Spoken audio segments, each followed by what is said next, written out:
소개드리면 저는 시범 사업할 때 노인 장기요양보험 시범 사업을 할 때 건강보험공단에 있으면서 요 제도 개발에 참여를 했어요. 그래서 그게 인연이 돼가지고 현재 사회복지사들이나 센터장님들한테 장기요양기관 운영 실무 교육을 하고 있고요.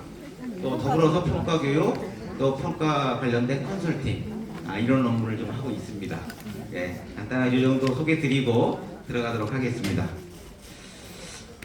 오늘 사실 이 강의 요청을 받고 난 다음에 여기는 다 전 대표님이나 센터장님들이 있잖아요. 그래서 어떤 내용을 전달해 드릴까 생각을 많이 했어요. 그래서 이게 초점시켜 가지고 상세하게 안내 드리는 방법도 있고, 그렇지 않고 개괄적 내용을 제가 좀 또 설명드리는 방법도 있는데, 전반적으로 여기 대표님이고 센터장님이기 때문에 깊이 있는 거로 아는 것도 중요하지만 전반적인 제도 전반에 대해 아는 것도 필요할 것 같아가지고 일단 제도 전반적인 내용과 특히 요번에 사회복지사 업무 수행 일지가 바뀌었어요. 앱으로 바뀌어가지고 현장에서 굉장히 혼란을 빚고 있거든요. 그래서 그 사회복지사 업무 수행 일지를 어떻게 작성할 것인지 요거에 대해서 등급 인정 조사 기준을 기반으로 해가지고 제가 설명을 드리도록 하겠습니다. 먼저 제도에 대해서 조금 설명드리면, 아무래도 우리 노인 장기요양보험 제도도 사회보장 분야잖아요.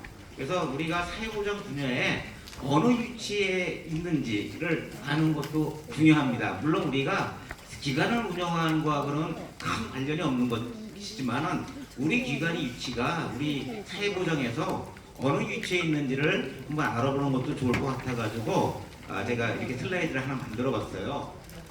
우리 사회보장 기본법이 사회보장 분야에는 최상위 법률인데, 사회보장 기본법에서 우리나라의 사회보장을 사회보험, 공공부조, 사회서비스 이렇게 세 개의 유형으로 나누고 있습니다. 근데 여기 사회보험, 공공부조, 사회서비스의 부분은 어떤 그 제도의 성격으로 나눈 게 아니에요. 그 제도를 운영하는데 재원이 어떤 성격을 가지고 있느냐에 따라서 구분이 된 거예요. 예를 들어 사회보험은 5대 사회보험이 있죠. 이것은 국가의 재원으로 운영되는 게 아니라 우리 기여금으로 우리 국민들이 내 보험 대적으로 운영되는 제도다. 그리고 우리 노인 장기요양보험 제도도 보험료로 운영되기 때문에 여기에 포함이 되어 있는 거예요. 사회보험 쪽에.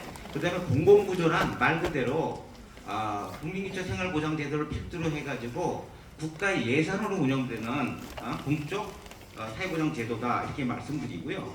그다음에 사회서비스는 전 공적 자본이 투하되기도 하지만 또 민간 사회복지 시설에서 어떤 출연금을 내 가지고 운영되는 서비스들이 많아요. 그래서 저쪽에 사회서비스란 우리 아동복지, 노인복지, 장애인복지 이 모든 것들을 우리는 사회서비스로 분류를 하고 있습니다. 근데 장기요양에 있어가지고 장기요양은 성격이 우리 재원으로 보면 사회보험에 들어가지만 성격적으로 봐가지고 우리는 사회보험 쪽에 의료보장 업무도 아니고 소득보장 업무도 아니에요. 물론 약간씩은 포함되어 있겠죠.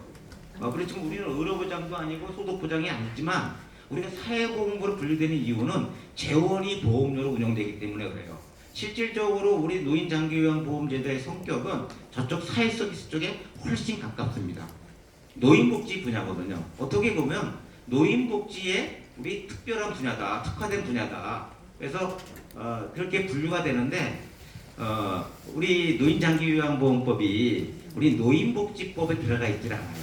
따로 법률이 돼 있죠. 그 다음에 우리 장기요양보험법은 또 우리 사회복지사업법에서 말하는 사회복지 사업에 들어가 있지도 않아요. 사회보험으로 운영되기 때문에. 그래서 약간 사실은 우리의 위치가 좀 애매하다. 성격으로 보면 우리는 사회서비스예요. 돌봄을 중심으로 하는 사회서비스 업무를 하고 있지만 재원으로 볼 때 우리는 사회보험에 소속되어 있다 보니까 이렇게 법적으로는 사회보험 쪽으로 분류가 되고 있다. 네. 그리고 우리 사회복지시설과 장기요양기관 어떤 위치와 관계에 있을까 한번 살펴보겠습니다.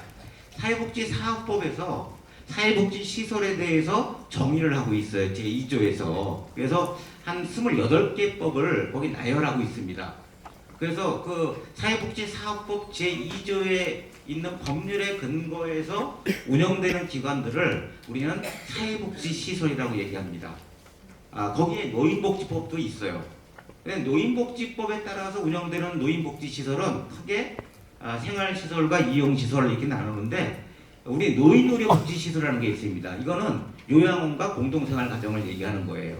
그 다음에 재가노인복지시설이 있죠. 재가노인복지시설은 우리 방문요양, 방문모, 방문간호 이 6종을 얘기하는 겁니다. 그래서 재가노인복지시설. 근데 저기에서 노인의료복지시설과 재가노인복지시설로 구분하는 것은 노인복지법에 따라서 구분이 되는 거예요.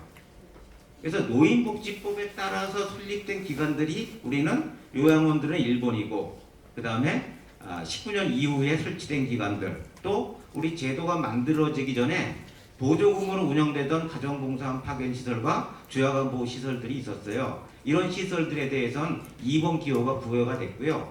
노인장기요양보험법에 따라서 신고됐던 기관들, 신고를 함으로써 지정의제된 기관들이 3번 기관이에요. 예, 이렇게 이제 분류가 되는데, 그래서 우리는 이 3번 기관들은 사회복지시설이라고 그러지 않아요. 다시 말하면 재가노인복지시설이라는 표현을 안 해요. 2번 기관들은 재가노인복지시설이면서 제가 장기요양기관이에요. 근데 3번 기관들은 재가노인복지시설에 들어가질 않는다. 그냥 제가 장기요양기관이다. 네, 이렇게 미묘한 차이점들이 있습니다. 그래서 그렇지만은 우리가 기관을 운영하는데 2번과 3번의 차이점은 없어요. 동일한 수가를 적용받고 있고요. 동일한 법률에 의해서 우리가 규율되기 때문에 큰 차이점은 없다. 근데 이걸 굉장히 좀 뭐랄까 의문스러워하는 센터장님들이 많아요. 다만 차이점이 있다면 이런 것들이에요. 우리 3번 기관에 근무하는 사회복지사들은 다른 기관으로, 내가 다른 사회복지사로 갈 때에, 예를 들어 지역아동센터의 사회복지사로 갈 때에 사회복지사로서의 업무 경영 인정을 못 받아요. 사회복지시설이 아니기 때문에. 근데 2번 기관에 있는 사회복지사가 지역아동센터로 간다 하면 그거는 경력 인정을 받아요. 대신에 사회복지사 보수교육을 받아야 되죠. 사회복지시설이기 때문에. 3번 기관에 있는 사회복지사들은 보수교육을 안 받아도 되고요. 이 정도의 차이점이 있다. 그 정도만 알아두시면 될 것 같아요. 예, 이렇게 이제 사회복지시설의 종류를 우리 노인복지법 사업 안내에서는 이렇게 나눠주고 있어요. 그래서 저희 노인복지시설에 노인복지법에 따라 분류를 하는데, 재가노인복지시설과 그 다음에 노인의료복지시설이 있다. 예, 이렇게 이해하시고요. 그 다음에 우리 노인장기요양보험조대 그 관리 운영 체계는 어떻게 되어 있는지를 한번 살펴보겠습니다. 사실 이 그림 하나면 우리 관리 운영 제도는 다 설명이 다 돼요. 여기 우리 관련된 주체들은 국민들이 있고요. 그 다음에 보건복지부가 있고, 건강보험공단이 있고, 우리 장기요양기관들이 있고, 지자체가 있죠. 예. 근데 여기서 이제 기관들을 관리하는 역할들은 주로 지자체에서 하고 있죠. 지정을 하고, 갱신을 하고, 그 다음에 회계 감독을 하고, 그 다음에 현지 조사를 하고 하는 업무들은 지자체의 사무예요. 공단의 사무는 쉽게 얘기해서 등급을 인정하고 공단에 돈을 주는 업무예요. 공단 아니죠. 우리 장기요양기관에 돈을 주는 업무. 그 다음에 이분이 장기요양 그 서비스를 받을 수 있는지 받을 수 없는지 등급을 판정하는 업무가 공단의 업무. 그 다음에 기관을 지정하고 지도 감독하는 업무는 지자체의 업무다. 이렇게 이해를 하시면 돼요. 그래서 번지수를 잘 아셔야지 내가 이의 제기를 하더라도 지자체 할 것인지 그렇지 않으면 공단에 할 것인지 그거를 아실 수가 있고요. 요게 조금 좀 부연 설명드리면, 현지 조사라는 게 있고 현지 심사라는 제도가 있어요. 현지 조사권은 공권력의 행사이기 때문에 공공기관이 주질 않아요. 그거는 국가기관이나 지방자치단체, 정부에서 가지고 있는 거예요. 그래서 여기도 현지 조사를 받은 센터장님들이나 대표님들 계실 거예요. 근데 현지 조사를 할 때는 항상 보건복지부 장관의 명령서나 또는 자치단체장의 명령서를 가지고 나오죠. 대신에 실제 현지 조사 업무는 공단 직원들이 다 해요. 그걸 행정응원제도라고 해요. 행정응원을 받아서 실질적으로 조사는 공단 직원들이 다 하지만 조사권 자체는 지자체에 있는 거다. 근데 공단 직원들이 어떨 때는 이사장의 명령서를 가지고 나오는 경우가 있어요. 그러신 적 있으셨죠? 예? 그거는 현지 심사권이라고 해요. 현지 심사권이라고 해가지고 우리 기관에서 청구를 했는데 우리가 공단 직원들이 심사하는 과정에서 야 이거는 현장에 나가서 확인이 필요해. 현장 심사가 필요해. 이렇게 판단이 될 때는 현장에 나가서 한 3개월치 정도를 갖다가 볼 수가 있습니다. 여기는 현지 조사권. 현지 조사권과 달리 자료 제출 요구권이라는 게 공단도 있어요. 그리고 자료 제출 요구권에 근거해 가지고 어떤 자료들을 제출해 주십시오 이렇게 얘기해요. 근데 뭐 자료를 영치한다거나 이런 업무는 못 해요. 그거는 현지 조사에만 할 수 있는 거예요. 그래서 현지 조사가 있고 현지 심사가 있다. 근데 현지 심사 과정이 사실은 어떻게 보면 요게 현지 조사에 예비적 성격으로 이용되는 경우도 있어요. 현지 심사를 해서 많이 의심이 되면 현지 조사를 의뢰를 하는 경우가 많이 생기죠. 그래서 이렇게 현지 심사와 현지 조사가 있다는 거 좀 구분을 좀 하셔야 되고요. 그 다음에 이 장기요양보험은 그럼 어떤 재원으로 운영이 되냐? 그래서 이 장기요양보험제도는 일단 보험료가 가장 많습니다. 보험료가 80%, 그 다음에 국가 부담이 20%를 국가에서 지원해 주도록 되어 있어요. 국고 지원이죠. 국고 지원이 있고요. 그 다음에 본인 일부 부담금, 그래서 세 가지 재원으로 형성이 되어 있습니다. 근데 저기에서 이제 본인 일부 부담금이 시설급여는 20%고, 그 다음에 재가급여는 15%잖아요. 근데 저기에서 이제 경감제도가 있어가지고 기초수급자들은 0%, 이거 안 내는 게 아니라 지자체에서 대신 내주는 거예요. 본인은 안 내죠. 그 다음에 경감제도가 있는데 의료급여 수급권자가 0% 내는 경우도 있고요. 6% 내는 경우도 있어요. 근데 이걸 잘 구분하셔야 돼요. 근데 재가에서 6% 내는 경우에는 보험료로 따져가지고 저소득층 경감제도에 따라가지고 6% 내는 사람이 있고 9% 내는 사람이 있어요. 근데 이 6% 내는 사람은 또 의료급여로 인해가지고 6% 내는 사람이 있거든요. 달라요. 똑같은 6%지만. 근데 의료급여법에 의해서 6% 내는 사람은 반드시 지자체 승인 절차를 거치셔야 돼요. 그래서 꼭 구분하셔야 돼요. 어떤 경우냐면 의료급여 수급권자를 하더라도 국민기초생활보장법에 따른 의료급여 수급권자 여기는 0%예요.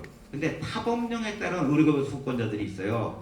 예를 들어 국가유공자에 관한 법률에 따른 유공자들에 대해서 의료급여를 해주거든요. 이런 타법령에 따라서 의료급여를 받는 사람들은 6%를 내도록 돼 있어요. 그래서 6%인 경우에도 어떤 경우에는 지자체 승인을 받아야 되는 구간이 있기 때문에 좀 구분을 하셔야 돼요. 그거는. 그 다음에 이제 우리 장기요양에서 주어지는 서비스, 우리는 그걸 급여 이렇게 얘기하죠. 사실 급여라는 얘기가 굉장히 어려운 한자 용어입니다. 일본식 용어예요. 급여. 너한테 준다. 우리 월급 받는다는 급여하고 똑같아요. 한 분도. 그래서 이걸 월급으로 혼돈하는 분들이 굉장히 많습니다. 근데 이제 법정 용어가 우리는 급여라는 표현을 써요. 그래서 크게 급여를 현물급여, 현금급여 이렇게 나눠요. 저 현물이라는 의미는 물건을 주는 것도 현물이라 얘기하지만 서비스를 제공하는 것도 현물이라고 얘기해요. 현물 서비스라. 우리가 병원에 가서 진료를 받으면 그것을 현물 서비스다 이렇게 얘기하거든요. 그러니까 우리 수급자 어르신들이 우리 돌봄 서비스를 받잖아요. 장기요양, 방문요양 서비스, 그걸 현물 서비스라고 얘기해요.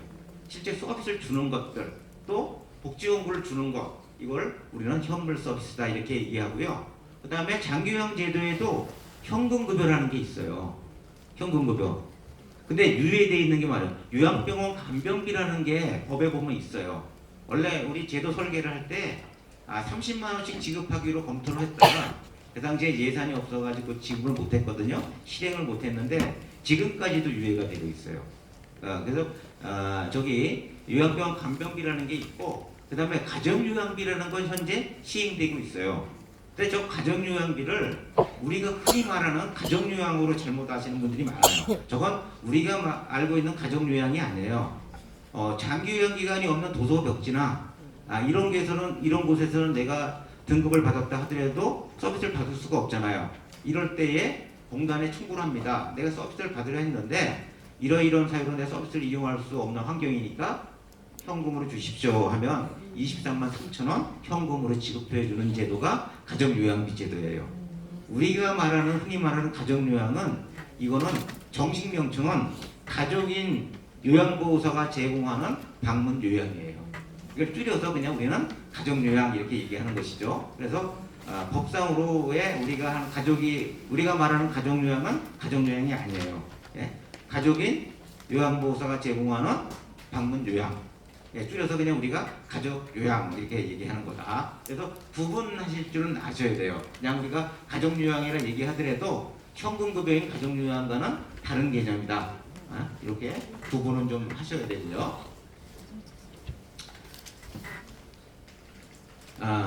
이제 우리가 급여를 받기 위해서는 등급을 받아야 되잖아요.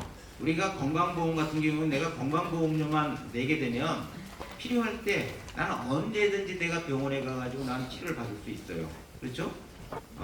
예를 들어 급여가 필요한지 여부를 판단하는 것은 그 본인이 판단해요. 나 머리 아파요 진료해 주세요 하면 의사는 진료해 줘야 돼요. 거부 못 하거든요.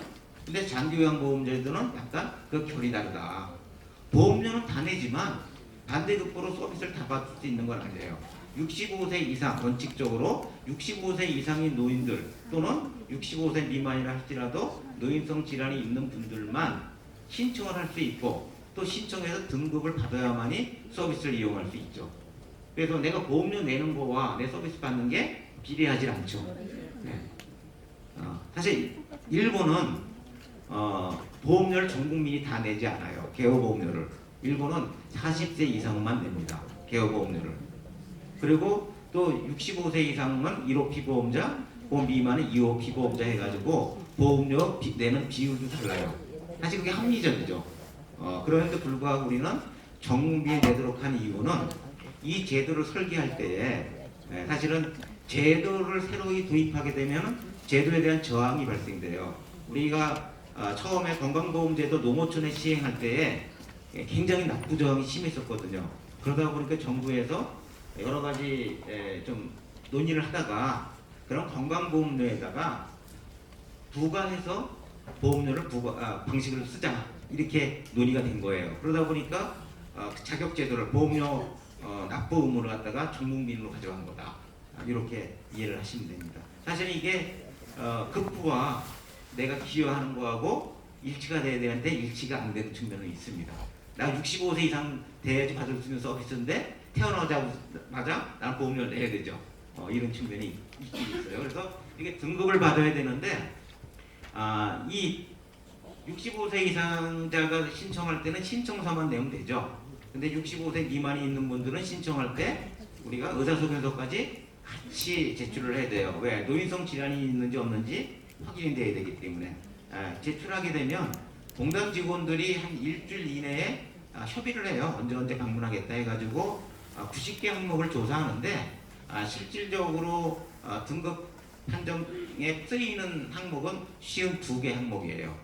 예를 들어서 옷 갈아입기가 완전 자립이냐, 부분 도움이냐, 좀 완전 도움이 필요하냐, 세수하기가 완전 도움이 필요하냐, 부분 도움이 필요하냐, 소변 조절 능력이 있느냐, 대변 조절 능력이 있느냐, 이렇게 12개 항목 신체 기능 영역을 보고요. 인지 기능 영역에 7개를 보고 또 문제 행동, 행동 변화 영역에 14개 항목을 보고 그 다음에 간호, 처치 영역 보고 재활 영역 보고 이렇게 52개 영역을 조사를 합니다. 조사자들이. 그래서 그 조사한 결과를 공단의 시스템에 입력을 하게 되면 점수로 표현이 돼요. 그래서 우리는 요양 필요도다 이렇게 얘기합니다. 요양이 필요한 정도가 몇 점이다 이렇게 얘기하는 거예요. 그래서 요양 필요도를 뽑아가지고 그것을 등급판정위원회에 상정하는데 등판위원회에 상정할 때에 의사소견서가 들어오지 않으면 상정이 안 돼요. 그래서 인증조사가 끝나면 항상 공단 직원들이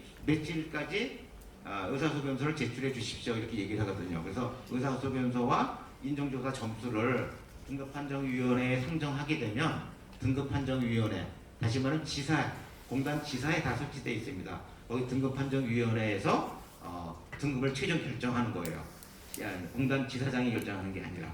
그래서 이렇게 점수 기준에 따라서 95점 이상은 1등급, 75점 이상은 2등급 이렇게 등급을 결정하게 돼 있는데 이 등판위원회에서 등급을 조정할 수가 있어요. 15명으로 구성되어 있어요. 등판위원들은. 근데 이제 공단 직원들이 조사한 내용과 점수와 의사소견서를 올렸더니 그분의 점수가 예를 들어가지고 94점이에요. 그러면은 2등급에 해당되죠. 94점이면. 그러면 거의 등판정 위원 중에 어떤 분이 의견을 제시합니다. 이분은 점수는 94점이 나와서 2등급에 해당되지만 이분의 나이라든가 그 다음에 현재 이 와상 상태에 있고 전혀 움직이지를 못하는 이런 상황, 여러 가지 상황, 또 조사자가 기록한 특기사항을 고려해 봤을 때에 이분은 더 이상 호전될 가능성도 없고 혼자서 생활하기 불가능하다고 보인다. 1등급으로 올리는 게 타당하다고 본다. 이렇게 의견을 제시합니다. 그렇게 되면 물론 반대 의견을 제시할 수 있겠지만 대부분의 위원들이 거기에 동의를 해요. 제가 봐도 그런 것 같습니다. 동의합니다 하면 3등급 올려요. 또 반대인 경우도 있어요. 95점이 나왔는데 이분은 점수로는 95점이 나왔지만 현재 나이도 있고 아직 또 호전 가능성도 있어 보인다.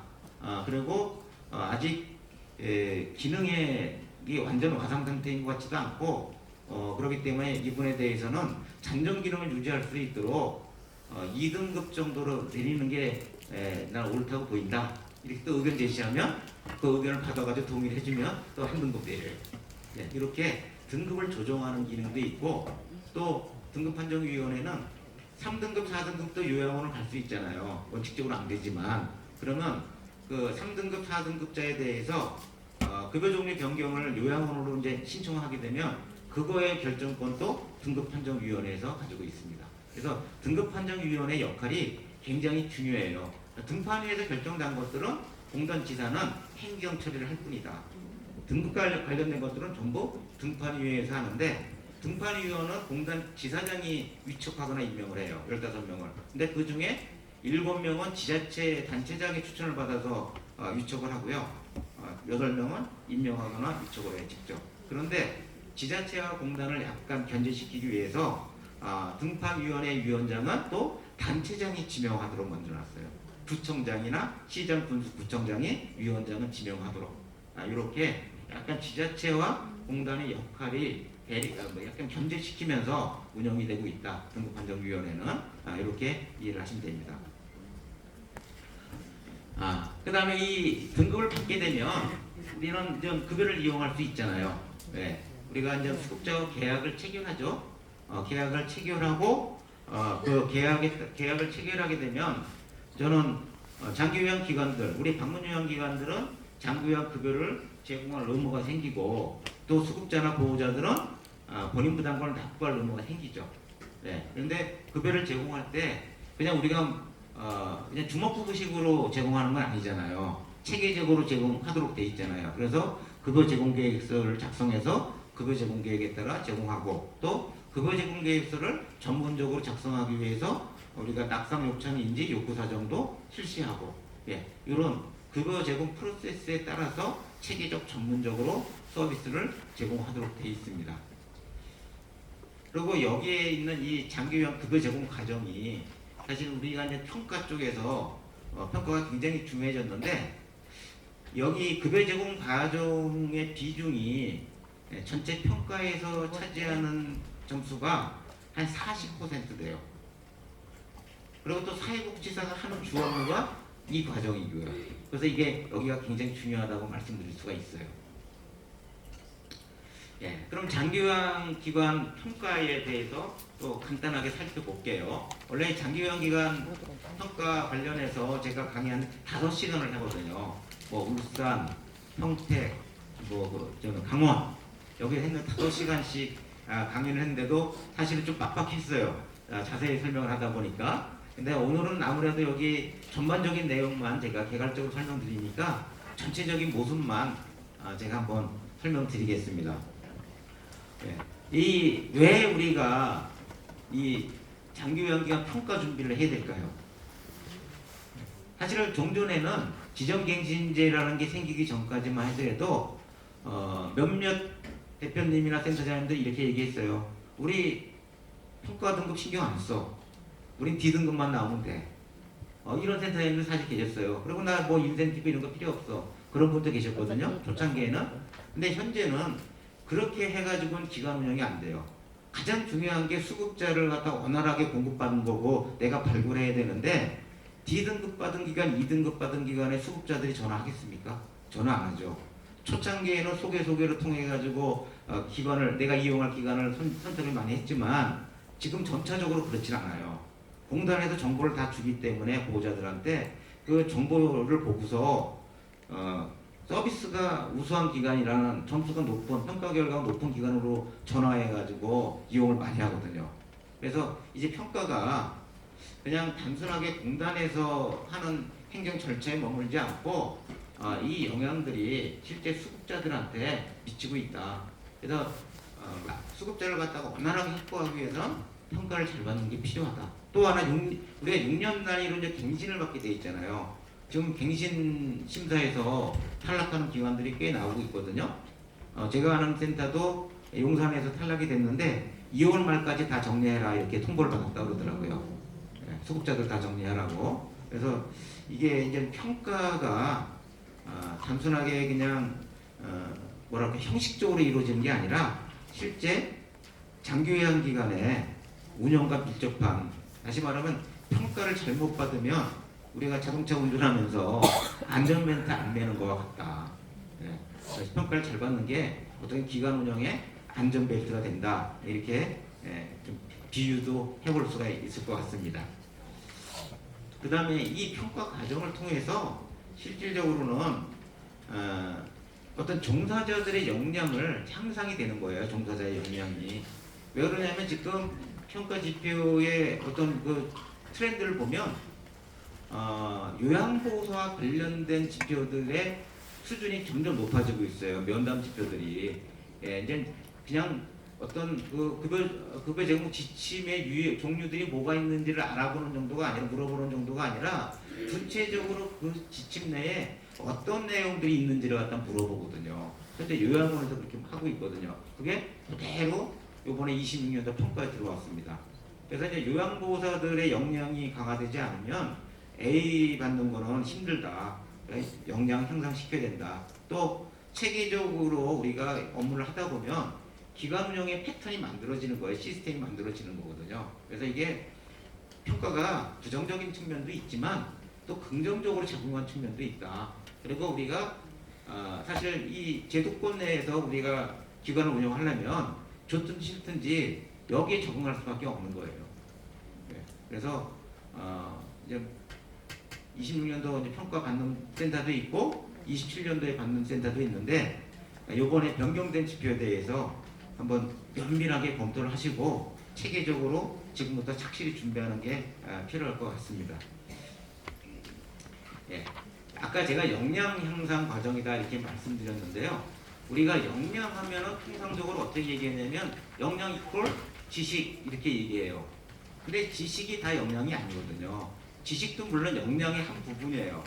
근데 지식만 가지고 우리는 역량이 높은 직원이다 사람이다 말을 안 합니다. 거기에 우리가 스킬, 경험을 통한 기술과 스킬이 있어야 돼요. 예를 들어가지고 낙상 예방 지침에 대해서 내가 지식적으로는 잘 알아요. 완벽하게 알고 있어.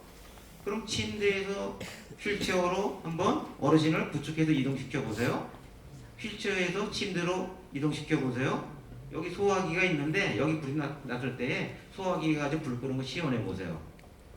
지식만 알지 실제 못해요. 스킬이 없어요. 그렇죠? 이 스킬이라는 것들은 지식을 기반해서 다양한 경험들이 쌓일 때에 스킬이 만들어지는 거거든요. 근데 스킬도 좋아. 그런데 그 요양보호사나 사회복지사 태도가 불량해. 정직하고 긍정적이고 성실해야 되는데 전혀 그렇지 않아요. 우리 이걸 태도라고 얘기하거든요. 예, 이렇게 세 가지 요소가 합쳐질 때 우리는 그 직원은 역량이 높아 이렇게 얘기하는 거거든요. 근데 우리가 제일 많이 간과하는 게 저 태도예요. 앞으로 장기요양기관 운영에 있어도 요양보호사가 굉장히 중요해집니다. 이제 줄어들기 때문에. 그러다 보니까 사실은 센터장님들이 요양보호사를 선택하는 게 아니라 실질적으로 요양보호사가 센터를 선택하죠. 없다 보니까. 그렇다 하더라도 옥석은 가셔야 된다. 아무리 요양보호사가 부족하다 하더라도 채용할 때에 그 요양보호사의 역량을 보셔야 돼요. 특히 저 태도가 어떤지 그거는 반드시 살펴보시고 채용하셔야 된다. 그 다음에 이 평가를 통해서 우리는 또 우리 기관의 시스템을 구축할 수가 있어요. 우리 요번에 평가 지표에 저는 사실은 사업 계획이 들어올 줄 알았어요. 요양원이나 주야간보호는 사업 계획을 보거든요.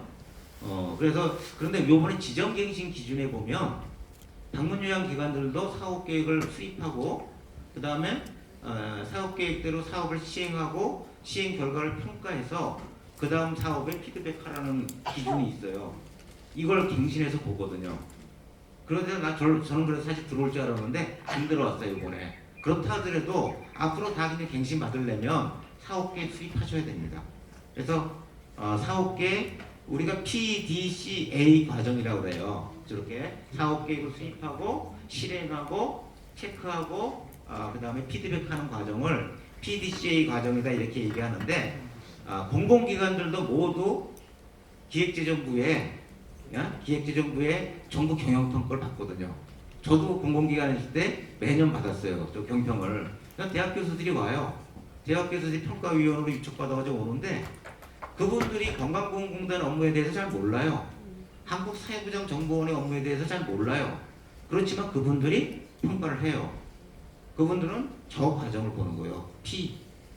기관이 계획을 수립할 때에 정치, 경제, 사회, 기술의 환경을 반영했느냐, 기관장의 의지가 반영되어 있느냐, 고객의 요구사항을 반영해서 계획을 수립했느냐, 그리고 그 계획에 따라 실행을 했느냐, 그리고 중간중간에 실행 결과들을 모니터링하고 잘한 점, 못한 점을 뽑아서 그 다음 계획에 피드백했느냐, 이 과정을 봐요. 이 과정이 계속 롤링이 된다면 그 기관의 업무가 올라간다고 보는 겁니다.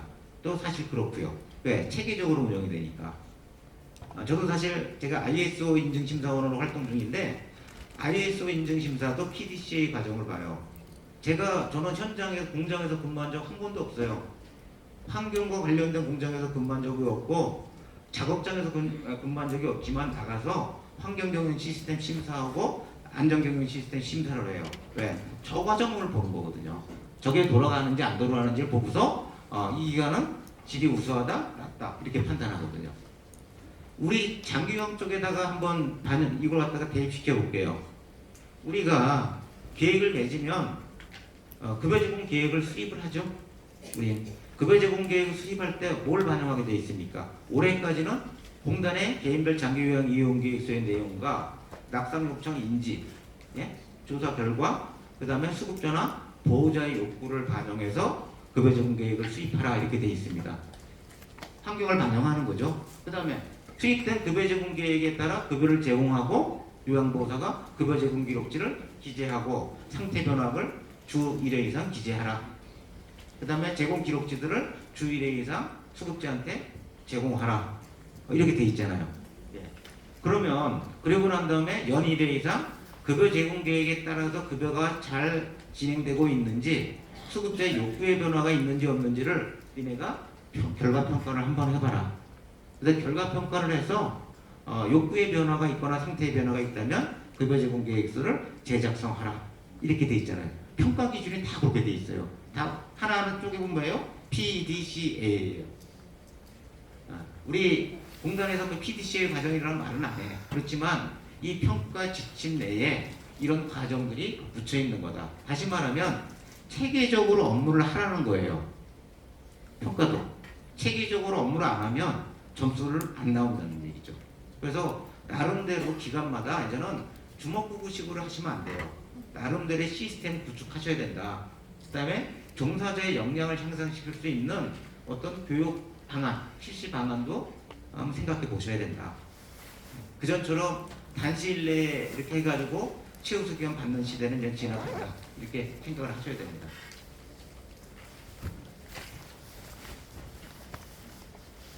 네. 그리고 이 평가는 사실 우리 요번에 확정은 안 됐지만 26개 지표로 해가지고 같이 공지가 됐죠.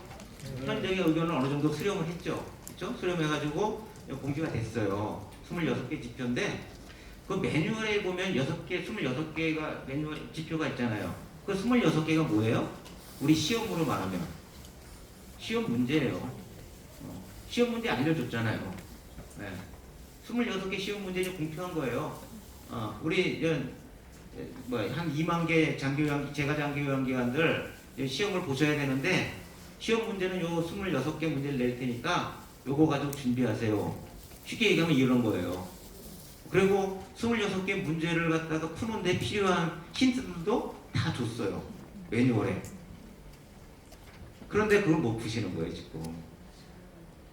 그 왜 못 푸실까요? 그 매뉴얼에 그 다음에 그 어떤 기준에 평가 기준에 함축되어 있는 의미들을 파악이 안 되기 때문에 그래요.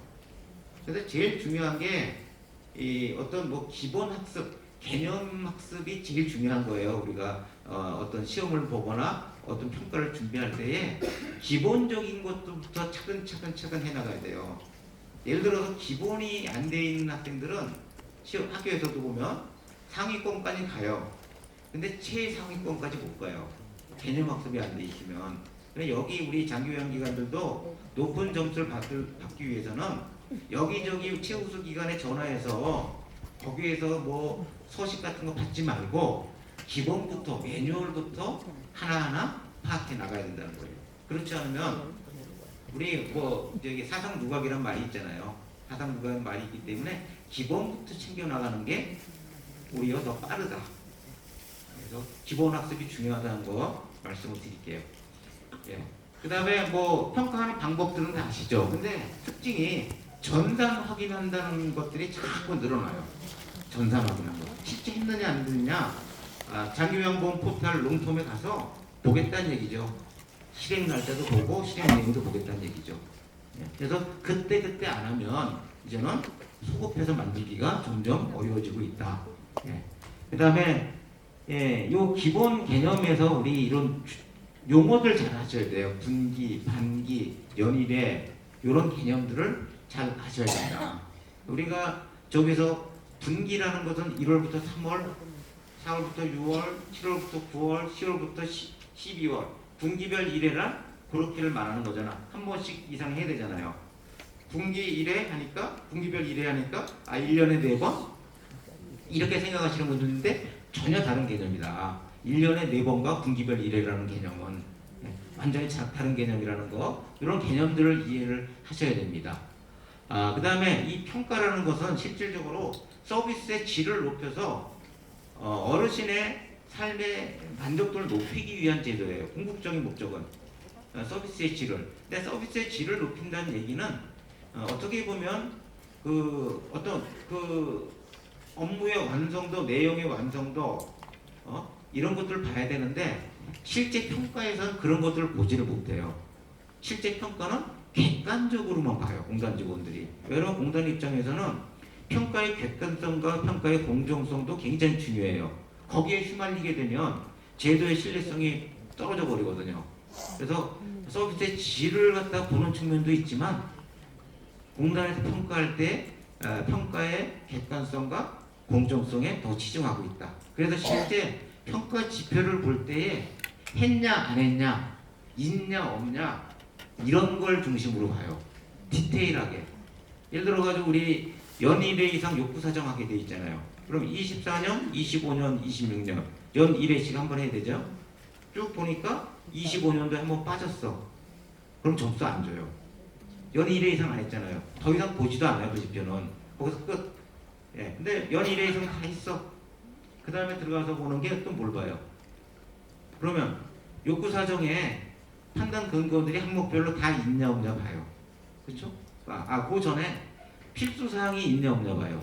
필수 사항, 수급자 이름, 작성자 이름, 작성일. 이 중에 하나라도 빠져 있으면 점수 안 주고 더 이상 안 봐요. 이게 있으면 필수 사항 판단 근거들이 다 있는지 없는지 이렇게. 그러니까 형식적인 것만 체크를 해요.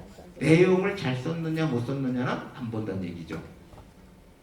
근데 이런 개념을 모르시니까 엉뚱한 데 막 힘을 쏟으시는 측면들이 많이 있어요. 제일 중요한 거 우리가 평가 준비할 때 가장 중요한 것은 매뉴얼에 보면 필수 사항이라고 딱 찍힌 거 있어요. 첫 번째 챙겨야 될 게 그거예요. 필수 사항부터 다 충족시키고 난 다음에 그 다음 단계로 가야지, 내용을 다 가다듬는다고 필수 사항은 빠졌는데도 내용만 가다듬고 하다 보면 점수를 못 받는 거예요. 사실 가보면 현장에 그런 사례가 비일비재해요. 그래서 공단 평가의 특징은 객관적으로 봐야 다. 어떤 그 업무의 질적 측면까지는 가지 않는다. 그래서 그런 포인트에 따라서 준비를 하셔야 돼요. 평가하실 때, 준비하실 때. 대상자 선정 기준은 우리 원래는 모든 케이스를 다 봐야 되지만 공단이 재가기간 평가할 때는 오전에 한 곳, 오후에 한 곳 두 군데 하거든요. 한 3시간 남짓 평가한다고 보면 됩니다. 그럼 수급자가 100명 기관을 다 볼 수가 없잖아요. 그렇죠? 그래서 샘플링 방식으로 해요. 샘플링 방식으로 하는데 30인 이상이면 4케이스 보고요. 10인 이상이면 3케이스, 그 다음에 10인 미만, 2명 이상 10인 미만인 경우에는 2케이스만 보고 2명 이하인 경우에는 평가를 안 해요. 네. 그래서 저 샘플링 하는데 저 샘플링 기준은 없어요. 평가자 맘이에요. 현장에 나가 있는 평가자가 샘플링 하는 거예요. 지금 최근에 들어온 사람 4케이스 주세요. 이렇게 얘기할 수도 있고요. 가장 오래된 사람 4명 주세요. 그렇지 않으면 서비스가 종료됐어요 이미. 네? 유학원 가거나 돌아가셨어요. 종료된 사람만 찍어가지고 4케이스 주세요 할 수도 있어요. 네. 그래서 현재 이용자만 준비하면 되는 거 아니에요? 이런 센터장님 계신데 전혀 그렇지 않다. 그리고 4케이스 중에 최소한 한 건 정도는 이미 종료되신 것들을 봐요. 평균적으로 달라고 그래요. 그래서 준비는 다 하셔야 되는데 다만 준비할 때에도 우선순위를 정해서 할 필요는 있어요. 가장 최근에 있는 분들, 현재 이용하시는 분들 먼저 하고 종료되신 분들 중에서 1년 이상 이용하다가 종료되신 분들이 있어요. 이 분들 먼저 하세요. 그래서 시간이 남으면 나머지 하고. 왜 그러냐면 통상적으로 종료되신 분들은 1년이 안 된 분들은 잘 안 봐요. 왜 그러면 연 1회 이상, 예를 들어 욕구 사정을 연 1회 이상 했느냐? 이 보려고 그러면 24년, 25년, 26년 1년 이상은 됐어야만이 그걸 볼 수가 있잖아요. 근데 뭐 3, 4개월 하다가 그만두신 분들은 그걸 볼 수가 없기 때문에 잘 선정을 안 해요. 근데 아주 안 하는 건 아니에요. 하는 사람도 있어요. 네. 근데 우선순위를 정해서 준비를 하셔라. 요번에 평가 지표가 시사점을 보시면 34개 지표에서 26개 지표로 늘어났죠. 뭐 맨 처음에 24개 지표로 했다가 2개 지표가 다시 살아났어요. 경력직과 등급 호전 그게 살아났죠. 그래서 26개 지표로 개수로는 8개 지표가 줄어들었는데 내용적으로는 더 강화됐어요. 실질적으로는. 그래서 없어진 걸 보면 변별력이 낮은 지표들을 뺐어요. 정책 목표가 달성된 건들. 예를 들어 RFID 이제 거의 90% 이상 넘어가요. 그러다 보니 변별력이 없어요. 목표도 달성이 됐고 공단 입장에서 그러니까 뺐어요 지표에서. 그 다음에 만족도 조사를 하는데 대부분이 수급자한테 만족도 조사를 하지 않고 고객센터에서 보호자한테 전화해서 만족도 조사를 하잖아요. 그럼 보호자의 만족도는 높을 수밖에 없어요. 거의 비슷해요. 그러니까 그것도 변별력이 없으니까 그것도 제외시켰어요. 그러면서 미개선 지표, 개선되지 않은 지표들을 변별력 높여버렸죠. 건강검진은 점수를 2점을 부여하니까 치유소기관들이 나 2점 포기해도 나 90점 이상 맞을 수 있어 하면서 사실 포기하는 경우가 많거든요. 그러니까 5점을 올렸어요. 이거 안 하면 안 돼. 이거죠. 5점을 올렸습니다. 그 다음에 게시판에 붙이는 거 있죠? 우리 사무실 게시판에 6종, 7종을 게시하게 돼 있는데 이것도 거의 다 되고 있고 또 현실적으로 봤을 때 우리 센터 사무실 수급자나 보호자들이 방문하는 일 없잖아요. 사실은 뭐 의미가 없어요. 게시판이라는 게. 그래서 그것도 없애버렸어요. 다만 롱텀에 게시하는 건 남겨놨어요. 근데 사무실 게시판에 있는 지표들은 이번에 다 없앤 거예요. 의미가 없으니까. 그 다음에 직원 면담 지표가 왕창 강화됐습니다. 깊이 들어가요. 굉장히 깊이 들어가고요. 그 직원 인권과 관련된 것들이 이번에 많이 추가됐어요. 그래서 우리 요양보호사 면담하는 거, 상담하는 거 월 1회 이상이었다가 줄어들었죠. 협회에서도 저거 하고 그래서 문제 제기하고 그래서 분기별 1회. 근데 분기별 1회도 만만한 건 아니죠. 아무튼 이게 직원의 권익 쪽. 요번에 특징이 요양보호사 쪽으로 많이 포커싱 됐어요. 권익도 그렇고 또 급여제공 기준 보시 개정할 때도 수당 올리고 장기운수 수당 올리고 그래서 요양보호사 쪽에 정부의 정책 방향이 많이 시중되는 것 같아요. 왜냐하면 돌봄 인력이 부족하니까요.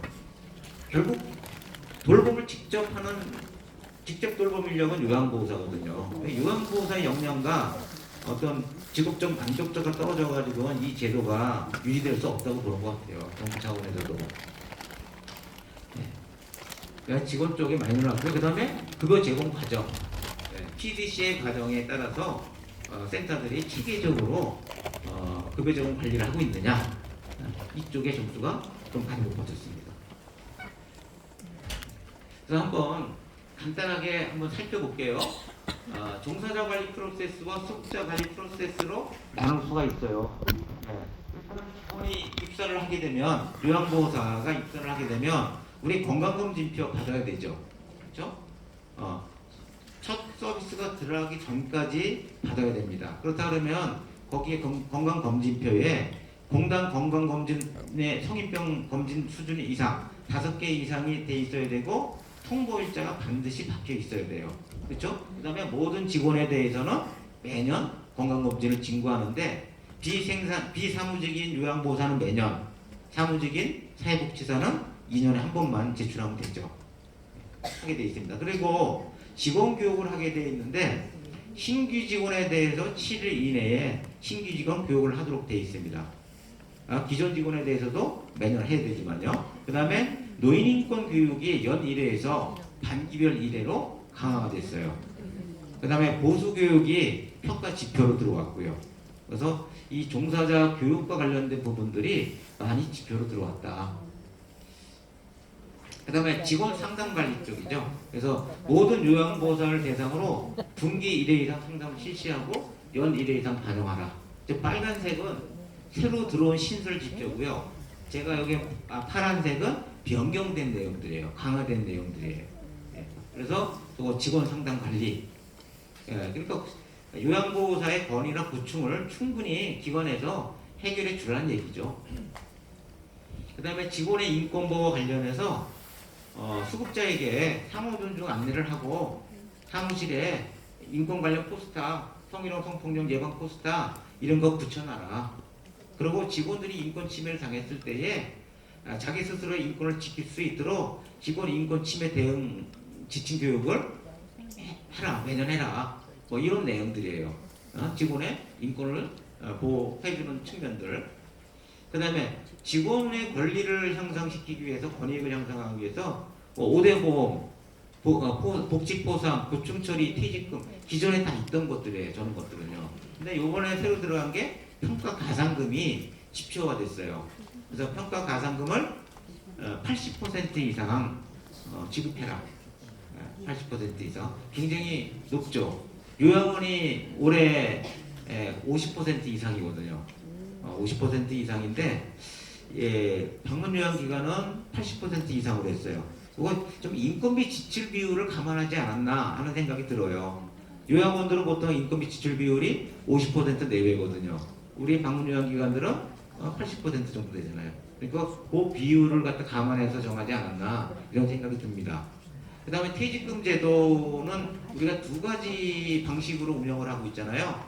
연금 방식으로 운영하는 경우도 있고 그다음 자체 적립 방식으로 운영하는 데 있는데 자체 적립 방식으로 운영되는 경우에는 반드시 이체 확인이 될 때에만 인정해 주겠다. 그리고 퇴직급여 자체 충당 방식을 할 때에는 퇴직급여 충당금 통장이 별도로 있어야 되는 건 아시죠? 센터 운영비 통장에서 퇴직급여 충당금까지도 같이 관리하시면 안 돼요. 별도 분리해서 관리해 주셔야 되는 거예요. 그 다음에 이제 규정 관리, 규정 관리들은 쭉 있는 것들이고요. 그 다음에 급여 관리 프로세스를 한번 살펴볼게요. 급여 관리. 일단 우리 급여 계약을 체결하죠. 네. 이거 기본이니까요. 급여 계약. 이건 계약 자유의 원칙에 의해 가지고 당사자 간에 체결하면 되는 거예요. 그래서 계약 체결은 인정 유효기간 범위 내에서 해도 되고 1개월 단위로 해도 되고 1년 단위로 해도 돼요. 그건 당사자 간의 합의 사항이니까요. 그렇죠? 네. 근데 가장 기관 입장에서 제일 좋은 거는 인정 유효기간 범위 내에서 하는 거죠. 네. 그런데 이제 계약과 관련된 거는 평가 지표에서는 안 봐요. 네. 빠졌어요, 완전히. 뭐 이거 뭐 아니 기본적인 거 당연한 거니까요. 뺐어요. 대신에 이런 것들이 많이 들어갔어요. 자료를 제공하고 설명해 주라는 것들.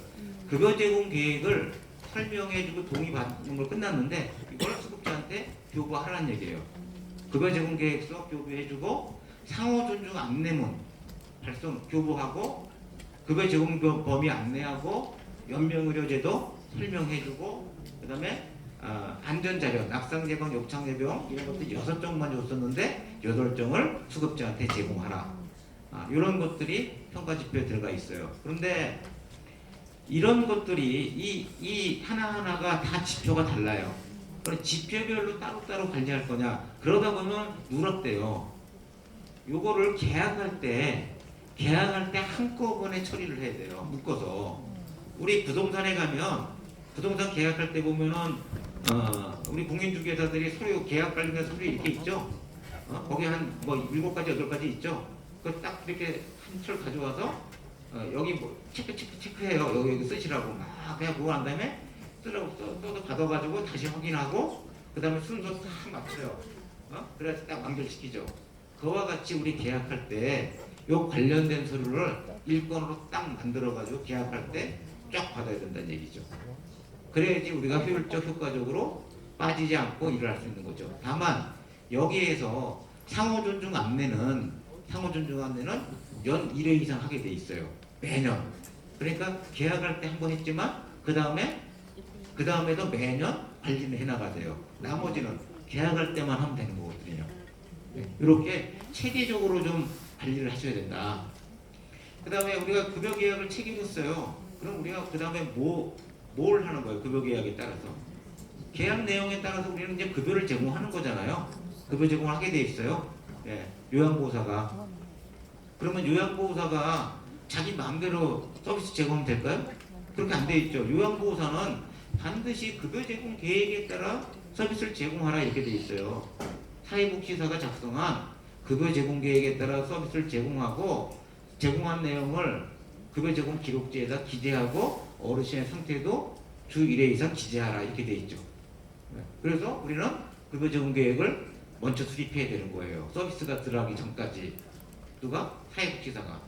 그럼 사회복지사도 저 급여 제공 계획을 자기 마음대로 수립하면 될까요? 안 되죠. 사회복지사가 급여 제공 계획을 수립할 때에도 기준이 있죠. 어르신의 상태와 욕구를 파악하고 개인별 장기요양 이용계획서의 내용을 반영해서 급여 제공 계획을 수립하라 이렇게 되어 있습니다. 수급자의 상태와 욕구를 파악하는 게 뭐예요? 낙상 요청 인지 욕구 사정이에요. 그렇죠? 그거를 파악을 해서 급여 제공 계획을 수립하고 급여를 제공하게 되어 있는 거죠. 그 다음에 급여 제공하는 과정을 사회복지사가 매월 서비스 제공 시간 중에 방문해서 급여 제공 계획에 따라서 서비스를 요양보호사 제공하고 있는지 제공한 내용을 제공 기록지에다가 제대로 작성하고 있는지 이런 것들을 확인하죠. 또 하나는 어르신의 상태나 욕구의 변화가 있는지 어르신과 또는 보호자하고 상담을 하죠. 우리는 이걸 사회복지사 업무 수행 일지라고 얘기해요. 모니터링하는 거예요. 모니터링. 그래서 어르신의 상태 변화가 있다면 그 상태를 반영해서 급여 제공 계획을 재수립하거나 연이대 이상 서비스를 바꿔서 제공해 주도록 되어 있죠. 그리고 이렇게 이것도 안 되는 복합적 문제가 있는 분들은 그 대상자를 선정해서 사례 회의를 하도록 되어 있죠. 이게 급여 제공 과정이다. 그래서 우리가 통합적 사정을 할 때에 원래 낙상 욕창 인지 욕구 사정을 연 1회만 하면 됐는데 26년부터 낙상 욕창 인지는 단기별 1회로 강화가 됐다. 한 번 더 해야 되는 거예요. 그 다음에 욕구 사정은 그냥 연 1회는 그대로 존속을 했는데 그 내용 중에 기피식품을 파악해야 돼요. 우리 알레르기가 있잖아요. 뭐 갑각류 알레르기 이런 거 있는 분들이 있잖아요. 이 기피식품이 있는지 그거에 대해서 파악하라는 게 새로 추가가 됐어요. 그러니까 내가 욕구사정을 아무리 잘했다 하더라도 25년도에 쓰던 욕구사정지를 그냥 갖다가 26년도에 썼으면 인정 못 받아요. 왜? 필수사항이 없으니까. 반드시 저 기피식품 파악하는 내용이 욕구사정지에 이제 있어야 되는 거다. 그 다음에 26년부터 우리 인지 검사를 하는데 인지 검사는 시스트로 해도 되고 MMS로 해도 되잖아요. 근데 지금까지는 그냥 시스트에 부속 서류 뭐 동그라미 그리고 도형 그리고 글자 쓴 거 부속 서류가 없고 점수 개만 나와 있어도 인정을 해줬는데 26년부터는 인정 안 한다는 얘기예요. 부속 서류 다 있어야 된다는 얘기예요. 바뀐 내용들이에요. 이게 강화된 것들이죠. 그건 사실 제가 볼 때 당연한 거예요. 부속 서류가 없는데 어떻게 이 시스트 제대로 한 건지 알 수가 있겠어요. MMS에 제대로 했는지 어떻게 알 수가 있겠어요. 당연히 있어야 되는 거죠. 부속 서류가. 예, 이렇게 통합적 사정은 급여 제공 계획을 수립하기 위해서 한 거잖아요. 그러면 이 통합적 사정 일자가 급여 제공 계획서 작성한 날짜부터 당연히 앞에 와 있어야 돼요. 앞에. 근데 현장에 나가보면 뒤에가 있는 데가 태반이에요. 왜? 실질적으로 뒤에 하거든. 급여 제공 계획부터 수립하고 저거 생각나면 하거든요. 그러니까 생각나면 하더라도 날짜 땡겨서 해야 되는 건데 이게 앞으로. 그렇죠? 네.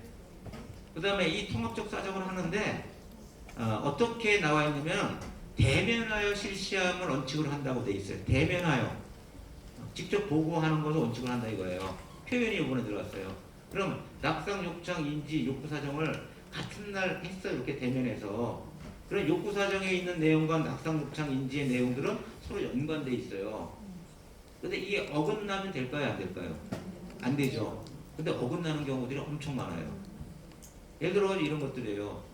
우리가 욕구 사정을 했는데 욕구 사정의 신체 기능 쪽에 소변 조절과 대변 조절 기능이 있거든요. 여기에는 조절이 가능하다고 해놨어요.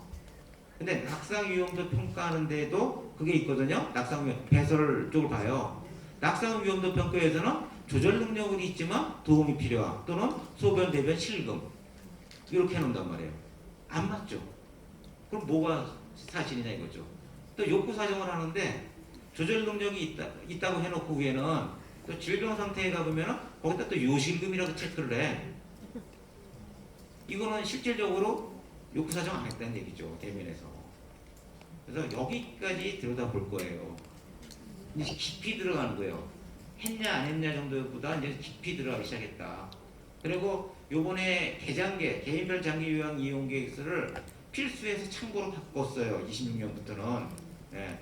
그 얘기는 뭐냐면 지금까지는 공단이 가이드를 줬지만 개장계는 가이드를 줬지만 이건 니네 이제 참고만 해. 대신에 욕구 사정을 제대로 해가지고 수급자의 상태에 맞는 적합한 급여 제공 계획을 책임지고 수립해 라는 말하고 똑같은 거예요.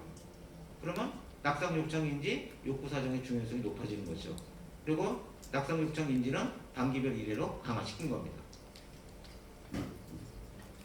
그래서 급여 제공 계획 수립하고요. 그 다음에 저 급여 제공 계획을 어떻게 되어 있냐면 수급자한테 설명하고 동의를 받아서 공단에 통보하게 돼 있어요. 네. 그럼 이 순서도 맞아야 돼요. 순서가 맞아야 되고요. 그 다음에 저 급여 제공 계획서를 동의만 받아 서명 받았었는데 26년부터는 급여 제공 계획서 9번을 수급자한테 줘야 돼요. 수급자 댁에 비치가 돼 있어야 됩니다. 그래서 현장 평가 나갔을 때 평가자들이 확인해요. 급여 제공 계획서가 있는지 없는지. 그 다음에 그 급여 제공 계획서를 가지고 요양보호사한테 질문을 합니다. 인수인계 받으셨나요? 물어봐요. 예, 받았습니다. 뭘 받으셨습니까? 수급자의 건강 상태, 특이사항, 예? 가족 확진에 대해서 받았습니다. 그러면 어르신의 기능 상황에 대해서 설명해 주시겠습니까? 특이사항에 대해 설명해 주시겠습니까? 급여 제공 계획서에 종합 의견이 있죠? 확인해요. 그거 가지고. 그 다음에 어떤 것들 물어보냐면, 급여 제공 계획이, 급여 제공 계획서를 보고서 요양보호사한테 어떤 질문을 하냐면, 이런 거죠. 급여 제공 계획을 어떤 경우에 다시 재작성해야 되나요? 이렇게 물어봐요. 예. 그럼 요양보호사는 수급자의 상태의 변화, 욕구의 변화, 보호자의 요구가 있을 때에는 다시 작성하도록 되어 있습니다. 네, 그러면 제작성 사유가 발생했을 때에 선생님은 그럼 어떻게 행동하셔야 되나요? 이렇게 물어보죠. 예, 센터에 연락해서 어르신의 상태 변화를 설명해주고 급여 제공 계획서를 재작성해달라고 요청드려야 됩니다. 이렇게 답변 나가요. 여기까지 들어가요. 근데 가만히 생각해 보세요. 급여를 제공하는 사람은 요양보호사고요. 어르신의 상태를 제일 빨리 하는 사람도 요양보호사예요. 논리적으로 봐가지고 방향은 이게 맞아요. 현장하고 괴리가 있어서 그렇죠. 네. 지금 실질적 서비스의 질 수준 향상을 높여가기 위한 체계적 서비스가 진행되도록 공단이 지금 유도하고 있는 거다. 이렇게 보시면 돼요. 네. 그 다음에 급여 제공 과정에서 응급 상황에 어떤 게 있는지, 응급 상황이 발생했을 때 요양보호사가 어떻게 조치해야 되는지에 대해서 질문 들어갑니다. 5점짜리예요. 그 다음에 낙상 치매, 낙상의 원인이 뭐가 있는지, 치매의 유형이 뭐가 있는지에 대해서 질문이 들어가요. 그 다음에 기능회복 훈련에 대해서 실질적으로 어떻게 하고 있는지, 급여 제공 계획서를 보면서 기존에는 기능회복 훈련 같은 경우에도 일반적인 내용만 얘기하면 됐어요. 근데 아니에요, 지금은. 3등급 어르신이다. 3등급 어르신에 대해서 기능회복 훈련을 어떻게 하고 있습니까? 이렇게 물어보면 어르신이 어느 정도는 걸을 수가 있기 때문에 어르신하고 워커를 잡고 실내에서 거실을 갔다가 하루에 한 3바퀴 도는 훈련도 하고요. 다시 바깥에 나가서 집 주변을 산책하기도 합니다. 그러면 기본 동작 훈련은 또 어떻게 하나요? 다른 것들은? 그러면 좀 다리 근력을 기르기 위해서 봉 잡고 서 있고 훈련도 하고요. 앉았다 일어서기 훈련도 합니다. 근데 1등급 어르신에 대해서 그렇게 얘기하면 되겠어요? 안 되겠어요? 걷기, 일어나기, 앉기 훈련합니다. 말이 안 되죠. 1등급 어르신이나 2등급 어르신, 침상생활하는 어르신은 어떻게 해야 돼요? 어르신이 스스로 일어날 수가 없기 때문에 저쪽 문틀에다가 끈을 매달아 놓고 끈을 잡고 어르신이 일어나 앉도록 훈련을 하고 제가 옆에서 약간씩 부축해 드립니다. 이렇게 설명이 들어가야 돼요. 어르신의 상태에 맞는. 이렇게 대답이 들어가야 된다. 일반적인 대답이 아니라. 그 다음에 급여 제공 병사 있고, 그 다음에 이제 사회복지사가 라운딩을 하잖아요. 라운딩 하는데 연일회 이상 반영하게 돼 있는데 요번에 7월부터 저 일지가 왕창 바뀌었죠. 왕창 바뀌었어요. 신사회복지사 업무수행 일지가. 그래서 제가 저것만 해도 1시간 반 교육을 해요. 저번에 제가 강원지부 춘천에 가가지고 사회복지 선생님들 대상으로 저 교육을 했거든요. 한 1시간 반 정도 걸립니다. 현장 나가보면은 개념이 파악이 안 돼 있기 때문에 다 제각각이에요. 작성하는 방법이. 이따가 간단하게 제가 설명드릴 거예요. 저거에 대해서. 그 다음에 직원 변경 상담 14일 이내 해야 되고, 급여 제공 결과 평가인데 단기별 1회로 늘어났습니다. 연 1회에서 단기별 1회로 강화가 됐다. 또 사례회의도 다시 이제 단기별 1회로 원복이 됐지만 과정이 하나 늘어났어요. 사례회의를 해서 결과에 따라 서비스 제공하면 끝이었는데, 서비스 제공한 결과를 평가해서 목표가 달성됐으면 종료, 목표가 달성되지 않았으면 다시 재선정 하라고 프로세스가 하나가 더 늘어났다. 이번 지표의 특징은 요양원에서 하는 지표들이 그대로 방문 요양으로 들어왔다는 얘기예요.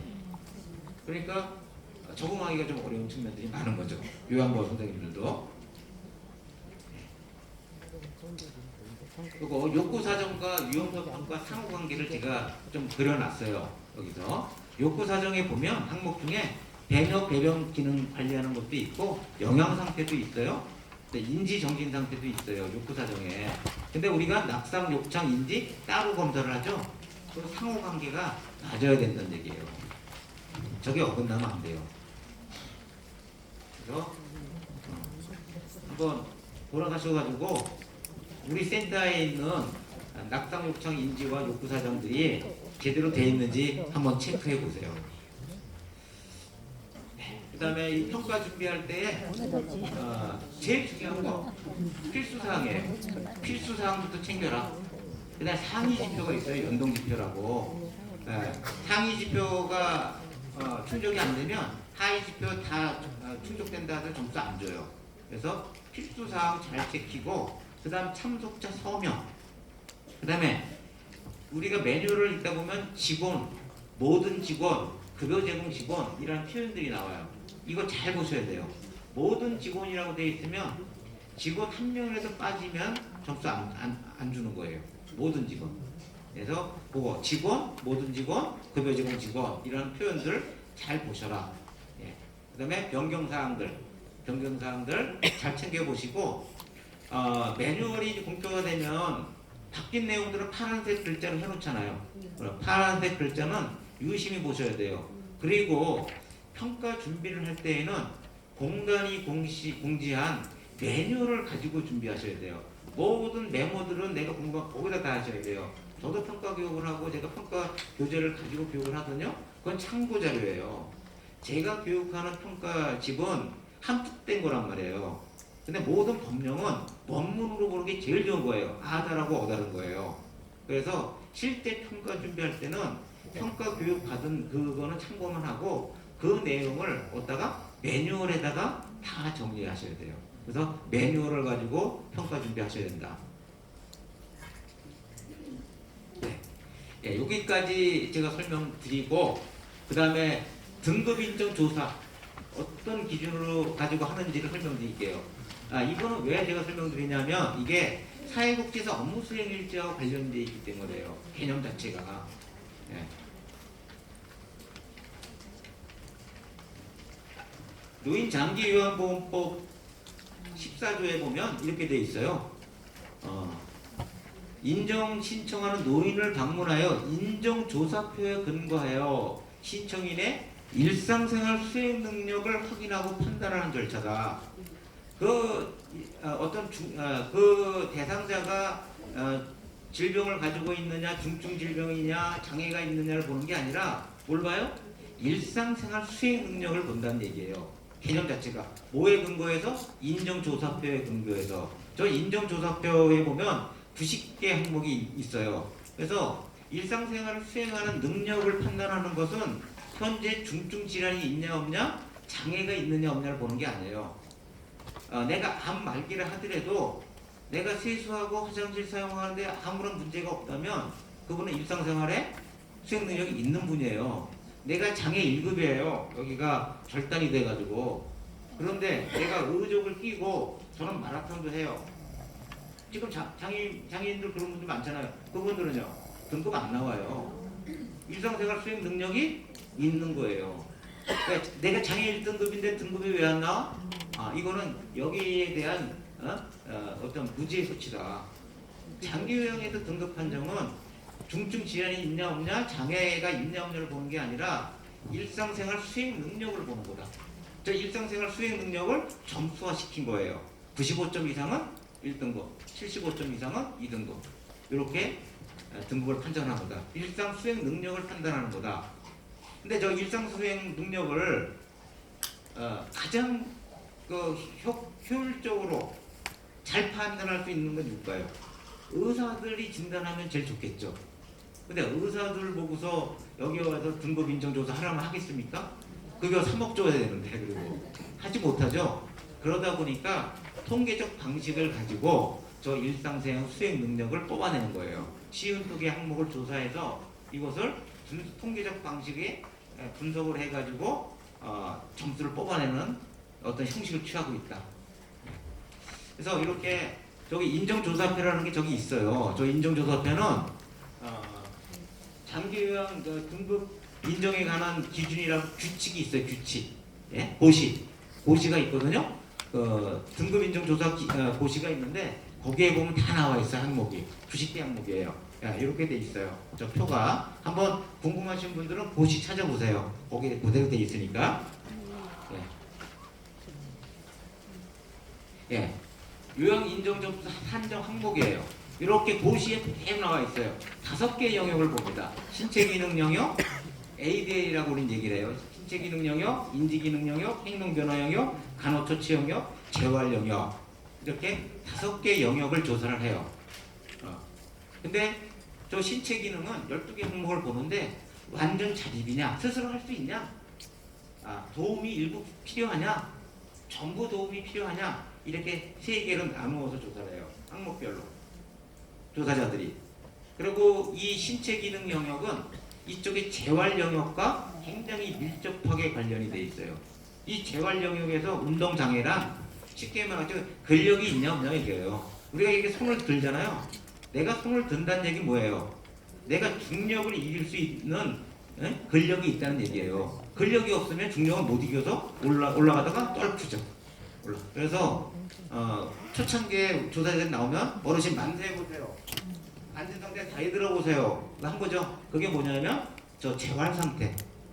거기서 운동 장애를 보기 위해서 시켰던 거예요.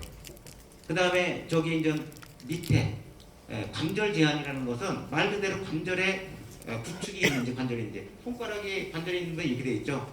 팔목도 이렇게 돼야 되는데 뒤로 안 넘어가고 이렇게만 되는 사람들이 있어요. 이건 다 관절 구축이에요. 어깨 관절 같은 경우에는 눈높이까지 올라가면 어깨 관절에 구축이 없는 건데 눈높이까지 안 올라가면 어깨 관절에 구축이 있는 거예요. 이런 거를 조사하기 위해서 막 만세해 보세요, 다리 들어 보세요 이런 걸 했던 것들이에요. 근데 이런 거에 대해서 저는 센터에서 팁을 줘가지고 하얀 거짓말들을 많이 하니까 지금은 그렇게 물어보지 않고 어떻게 해요? 어르신 화장실 어떻게 가세요?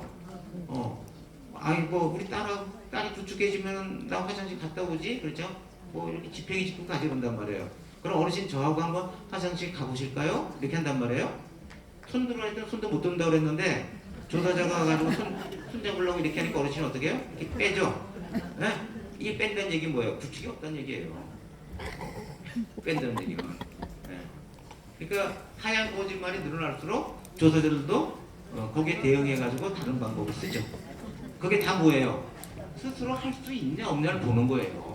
이것들이 스스로 할 수 있는지 없는지를. 예. 그래서 이렇게 3점 척도로 내 스스로 다 할 수 있다. 일부 도움을 받아야 된다. 안전하게 도움을 받아야 된다. 이렇게 합니다.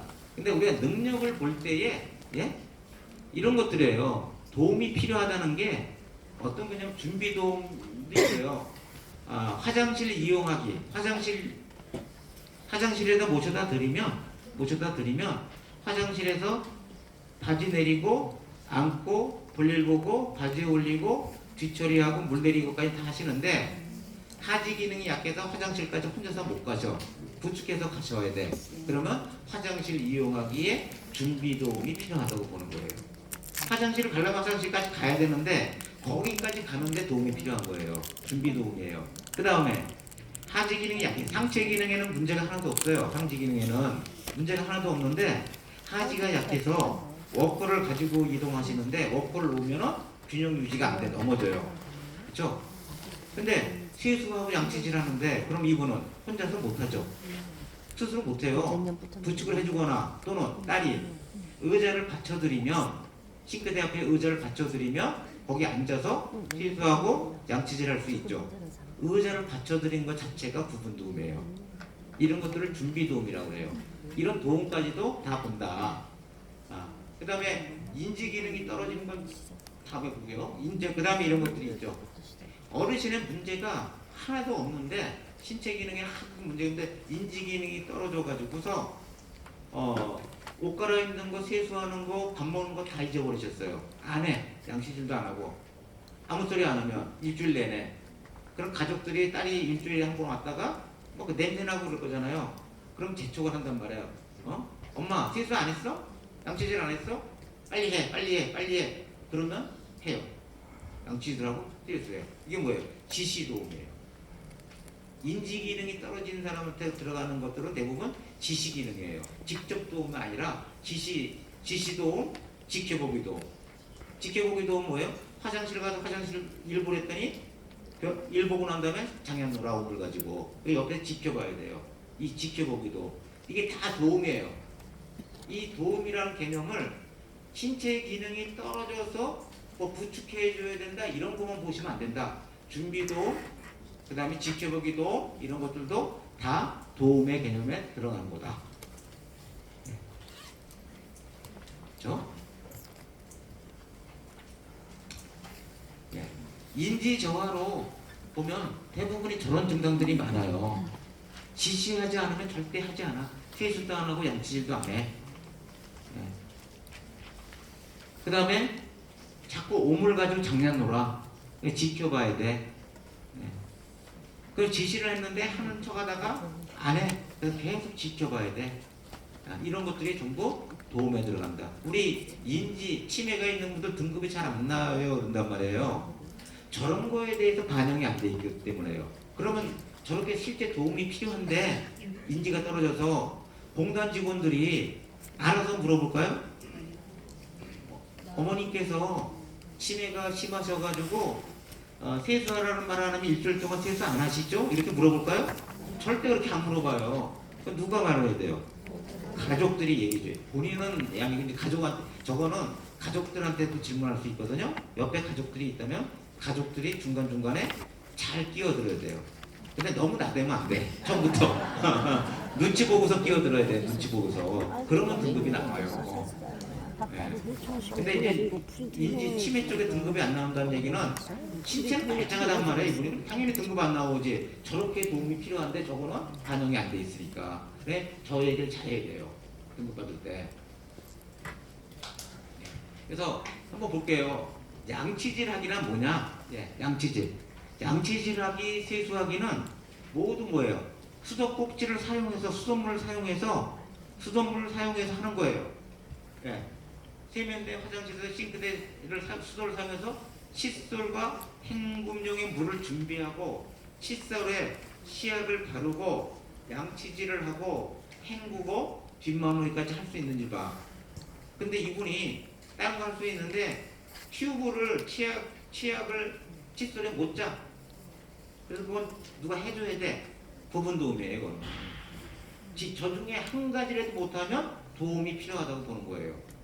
도움이 필요하다고. 예.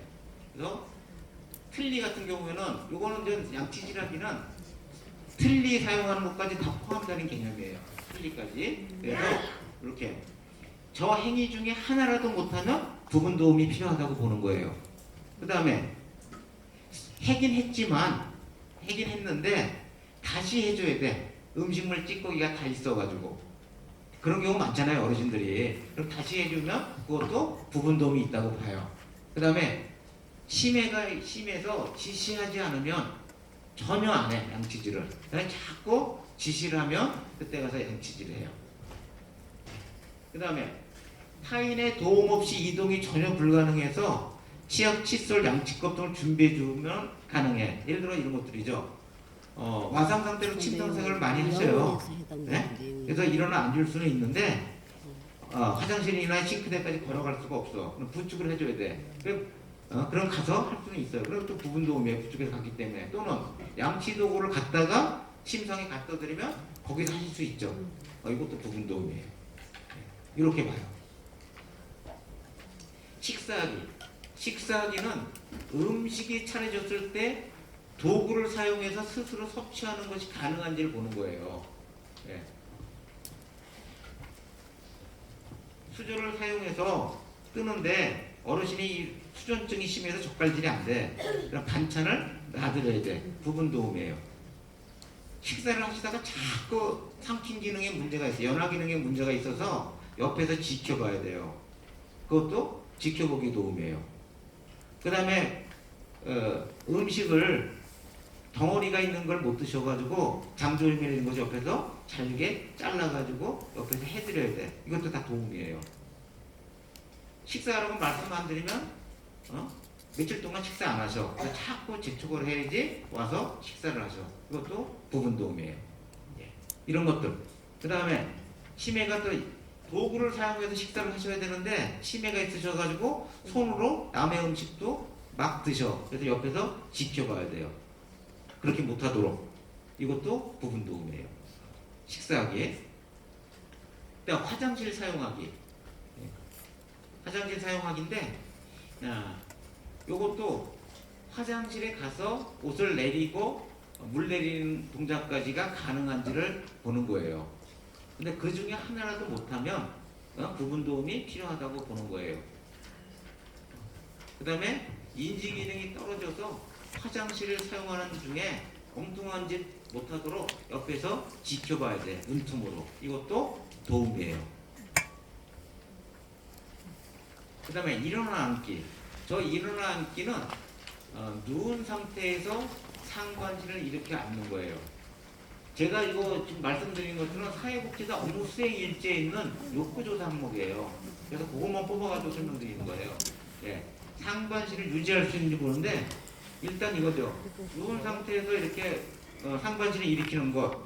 예. 허리 기능이 나쁘거나 이런 분들은 못하죠. 근데 손을 살짝만 잡아주면 일어나 앉아. 예. 부분 도움이에요. 근데 아무런 문제가 없는데 하루 종일 말씀 안 드리면 일어나질 않아. 누워만 계셔. 그래서 잠깐 일어나 앉아 계세요. 일어나 앉아 계세요. 이렇게 지시를 하면 마지못해 일어나 앉아. 그것도 도움이에요. 준비 도움이에요. 일어나 앉으셨는데 자세 유지가 안 돼서 뒤에 쿠션을 받쳐드려야 돼. 쿠션을. 그러면 이것도 준비 도움이에요. 일어나 앉기. 그래서 그 다음 옮겨 앉기. 이건 바닥에서 일어서기를 생각하시면 돼요. 우리 욕구조사 항목에 사회복지사 업무수행일지 욕구조사 항목에 바닥에서 일어서기라는 항목이 있어요. 바닥에서 일어서기라는 것은 도움 없이 바닥에서 일어설 수 있는지 보는 거예요. 도움 없이. 근데 일어나 앉기가 안 되시는 분이 바닥에서 일어서기가 가능할까요? 안 되겠죠. 그러니까 사실 공단 직원들 조사할 때 다 보지 않아요. 아주 그 핵심적인 것들만 봐. 그래서 어르신의 상태상을 그려요. 한 30분 조사하거든요. 일어나 앉기 기능을 봐. 근데 일어나 앉기가 안 되면 일어서기도 안 될 것이고 방 밖으로 나오기도 안 되겠죠. 더 이상 안 보죠. 일어나 앉기가 핵심이겠죠. 일어나 앉기가 되는지 양치질하기가 되는지 뭐 몇 가지만 딱딱딱딱 찍어서 봐요. 다 보지 않고요. 그래서 이거 일어나 앉기. 예.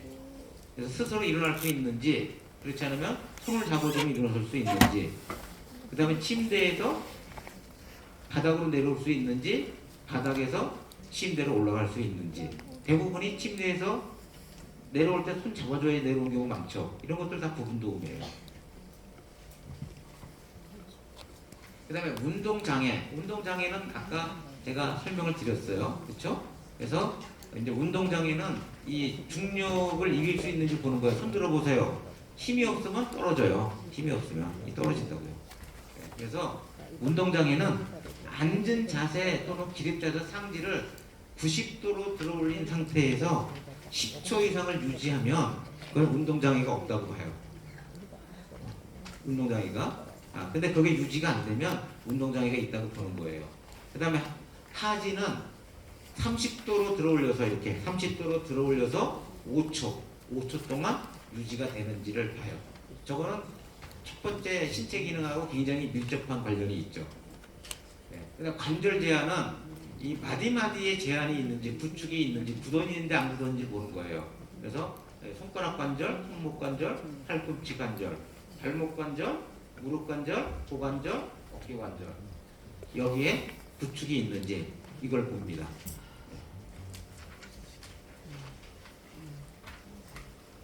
그래서 그 다음에 인지 기능은 저렇게 10개가 있는데 7개만 점수에 들어가요. 7개만.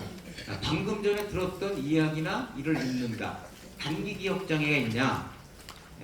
그 다음에 오늘이 몇 월 며칠인지 모른다. 진압력 장애가 있느냐? 그 다음에 지시 이해력, 주어진 상황에 대한 판단력, 뭐 이런 것들을 봐요. 지시 이해력은 어떤 걸 하냐면 이렇게 물어봐요. 어르신, 왼손을 머리 위에 얹고 눈을 감은 후 3번 고개를 끄덕여 보세요. 이렇게 해보세요. 시켜요. 말귀를 알아듣는지 못 알아듣는지 그렇게 판단을 해요.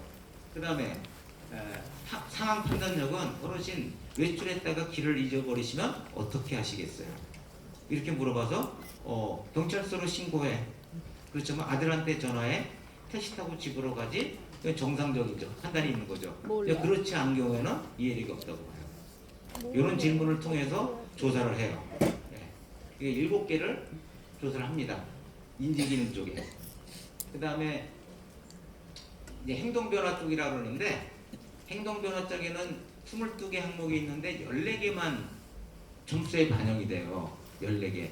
하나가 첫 번째가 저게 뭐냐면 망상이에요. 망상. 사람이 뭘 뭐 했다고 확신하는 거예요. 도둑망상 이런 거 있죠. 제일 많은 게 도둑망상 많이 벌어지죠. 요양보호사가 고추장 훔쳐갔다, 그릇 훔쳐갔다, 막 그렇죠. 그거 다 망상이에요. 도둑망상이에요. 그 다음에 남편이 바람핀다, 애정망상, 그런 것들이 있는지 봐요. 그래서 이렇게 14개 항목을 봅니다. 14개 항목. 그래서 첫 번째죠. 망상 있죠. 망상. 그 다음에 8번에 폭력 폭언. 8번. 10번에 물건을 망가뜨리는 행동. 그 다음에 18번에 성적 행동. 요거 4개 중에 하나만 체크됐고 침해가 있으면 가족요양 90분을 허용해주는 항목이에요. 그래서 이렇게 14개 항목을 조사를 해요. 14개 항목을. 그래서 점수를 매깁니다. 요거는 필요하시면 사진 찍고 제가 이거구나 이거다. 그래서 이렇게 망상, 폭언, 폭행, 파괴적 행동, 부적절한 성적 행동 중에서 하나만 체크되고 침해가 있다면 딸들이 가족요양에도 90분을 허용해줘요. 딸들이. 이건 여기 기관 운영하면서 잘 활용하세요. 60분 하시는 분들한테 이걸 잘 알려주세요. 그 다음에 이거는 60분 하는 분들이 90분을 승인 받으려고 그러면 이거는 등급 변경 신청을 하셔야 돼요. 그래야지 공단 직원이 다시 나오잖아요. 급여 종류 변경 신청이 아니에요. 등급 변경 신청을 하면 공단 직원들이 나와서 조사할 때 저 4개 중에 하나가 체크되고 의사소견서상 침해가 있으면 90분을 허용받을 수 있다.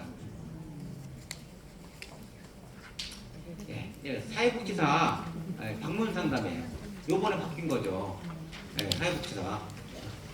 사회복지사들이 업무 수행을 하는데 나갈 때에 사실은 사회복지사 선생님들이 뭐 홍길동 어르신 댁에 나간다. 그러면 홍길동 어르신에 대해서 통합사정도 사회복지사가 했죠. 낙상육청 인지욕구사죠. 다시 한번 들춰봐야 돼요. 그 다음에 거기에 따른 급여제공계획서도 작성했죠. 다시 한번 봐야 돼요. 그 다음 신순의 요양보호사가 홍길동 어르신 케어한다면 급여제공계획서대로 실제 하고 있는지 뭘 확인해 봐야 될까요? 급여제공 기록지 한번 봐야 돼요. 태그 전송한 거. 그거를 내가 사전에 파악을 해서 현장에 나가야 되는 거예요. 그러고 난 다음에 어르신의 상태에 변화가 있는지 급여제공계획에 따라서 요양보호사가 서비스를 제공하고 있는지를 내가 판단하고 기재할 수 있는 거예요.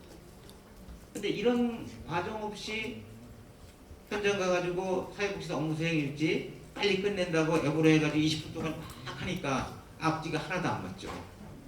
앞뒤가. 중요한 거는 이걸 앱을 공단에서 전산을 시켰기 때문에 이건 이제 빼도 박도 못한다는 얘기예요. 바꾸지도 못한다는 얘기예요. 기존의 사회복지사 업무 수행일지는 센터 내에서 수기를 작성했기 때문에 얼마든지 다 바꿀 수 있었잖아요. 이거는 한번 전송되면 못 바꾼다는 얘기죠. 그리고 이 결과에 따라서 우리는 급여제공계획을 변경해야 될 때도 있고요. 그렇죠? 그 다음에 사례회의를 해야 될 경우도 있고 상황에 따라서 급여제공 결과 평가를 해서 바꿔야 되는 경우도 있어요. 이 앱으로 전산화가 얼마나 무섭냐 하면 이거죠. 사회복지사가 실제 2등급 어르신인데 나가보니까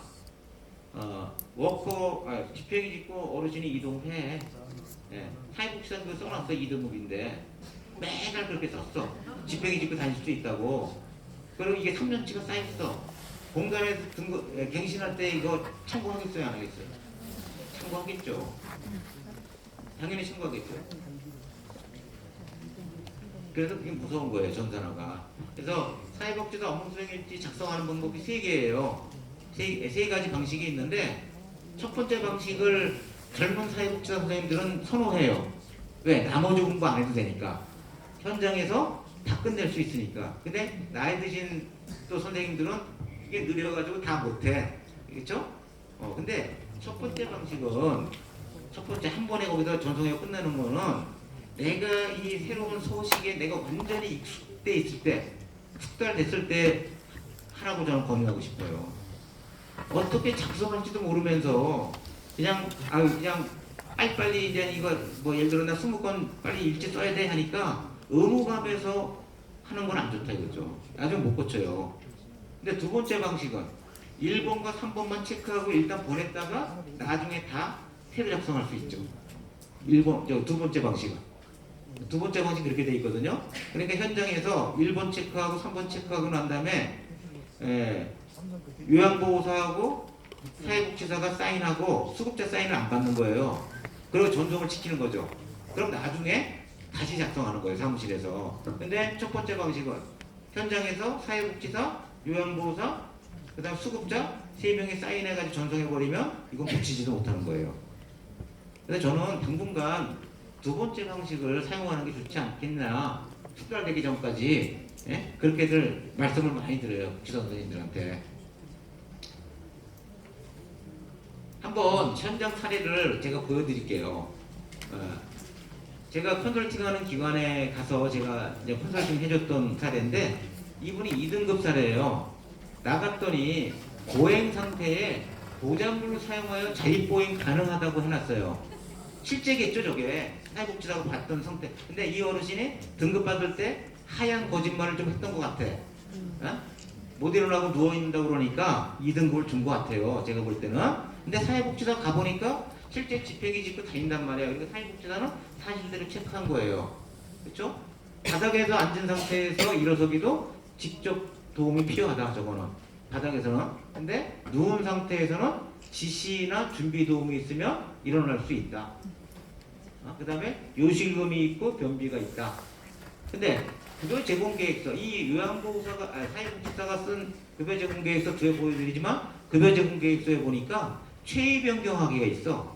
그 다음에 옷 갈아입기 완전 도움을 드려야 되는데 이 상태하고 체위 변경하기가 맞아요? 안 맞죠?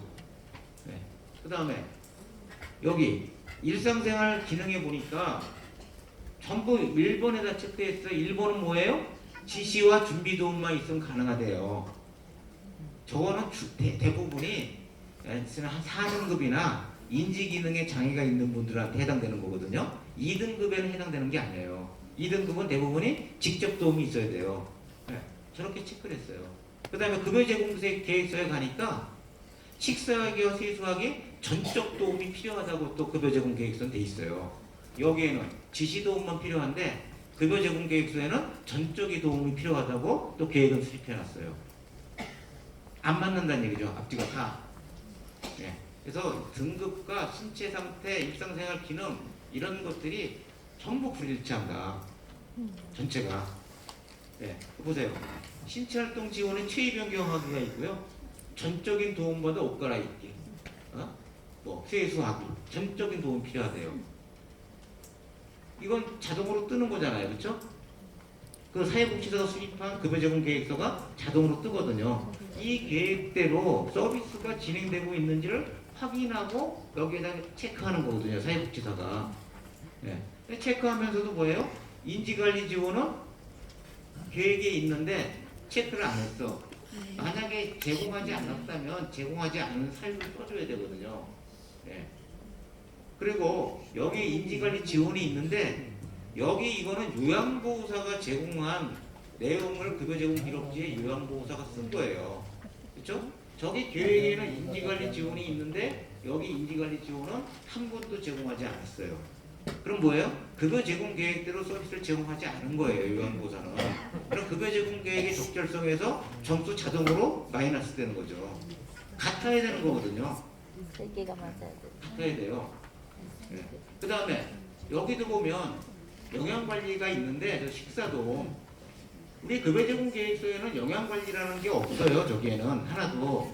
근데 제가 추측건데 요양보호사가 식사도움에다 체크한 거는 자신이 해드린, 당신이 해드린 취사도움 있죠? 일상생활 지원해 보면 취사, 세탁, 청소 있죠? 그 취사를 저 식사도움으로 생각한 거야. 엉뚱하게 체크한 거예요. 저기에 식사도움은 그 취사를 말하는 게 아니에요. 당뇨 식단 관리를 해준다거나 튜브식으로 영양을 갖다가 드렸다거나 이런 걸 얘기하는 거예요. 안 맞아요. 아무튼 예. 내용이 일치되지 않는다. 전체적인 전반적인 예. 이건 3등급인데 예. 3등급 사례 여기도 배변 기능을 양호하다고 해놨는데 저쪽의 심신 상태에 가서는 배뇨 배변 기능에 호전됐다고 써놨어요. 호전됐다고. 네. 사실은 이 2번하고 3번은 연결되어 있는 거거든요. 안 맞아요. 네. 그 다음에 요것도 3등급인데 인지관리 지원에 여기 제공했다고 해놨어요. 인지관리 지원에. 네. 근데 원래 이분은 인지관리 지원에 계획이 없어요. 자동으로 뜨는 거거든요. 자기가 계획을 수립하지 않았어. 그래서 뜨지는 않았어. 근데 현장에 나가서 계획에 따른 구체적인 확인 내용을 쓰면서 인지관리를 해줬다고 또 써놨어요. 자기는 계획도 수립하지 않았는데. 다시 말하면 이거에 대한 개념이 없는 거예요. 한마디로.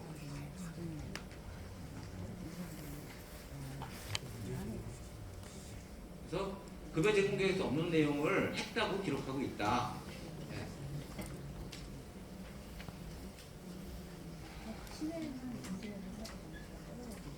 그 다음 5등급 사례인데 여기는 그러니까 상태가 악화됐다고 많이 썼어요. 악화됐다고.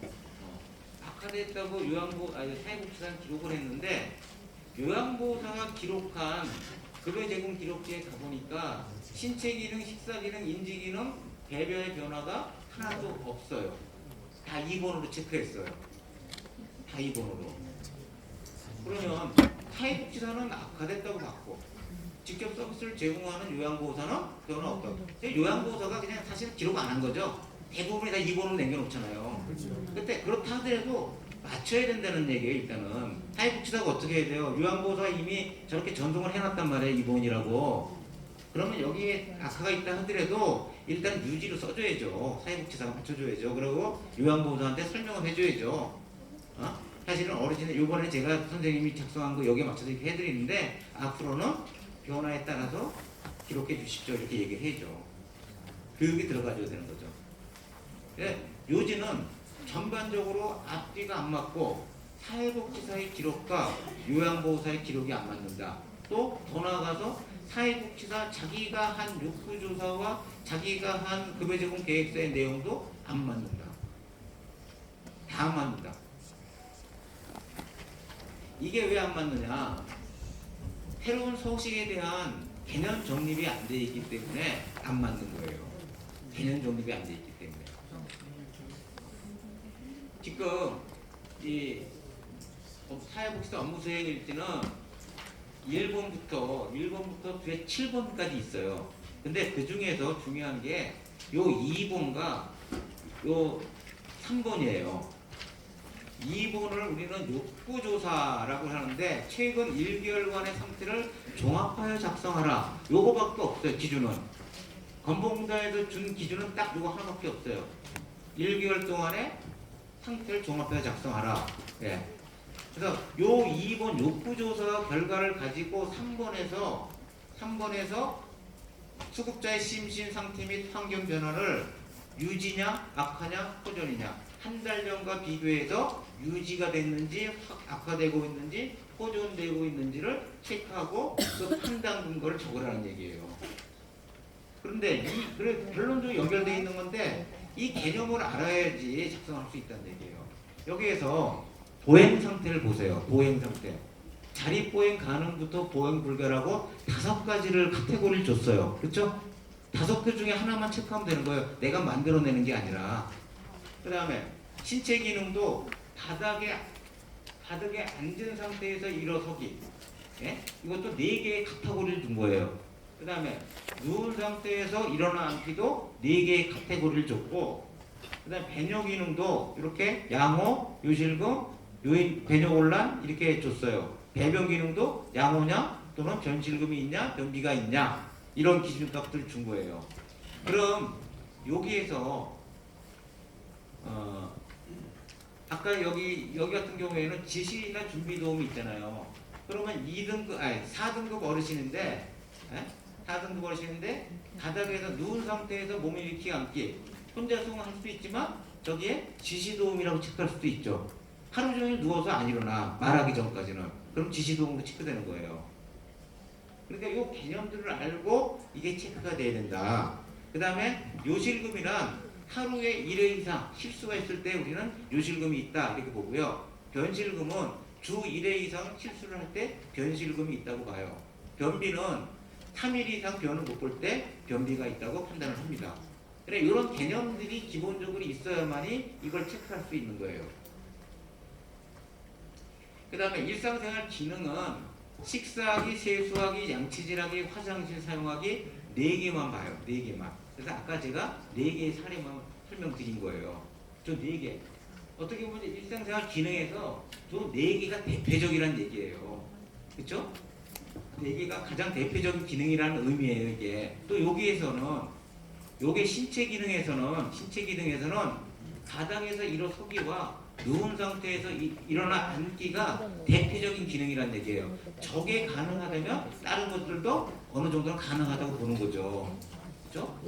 여기서도 일상생활도 식사하기, 세수하기, 양치질하기, 화장실 사용하기가 가능하다면 다른 대부분의 일상생활 동작들도 가능할 거라고 유추해 볼 수가 있는 거예요.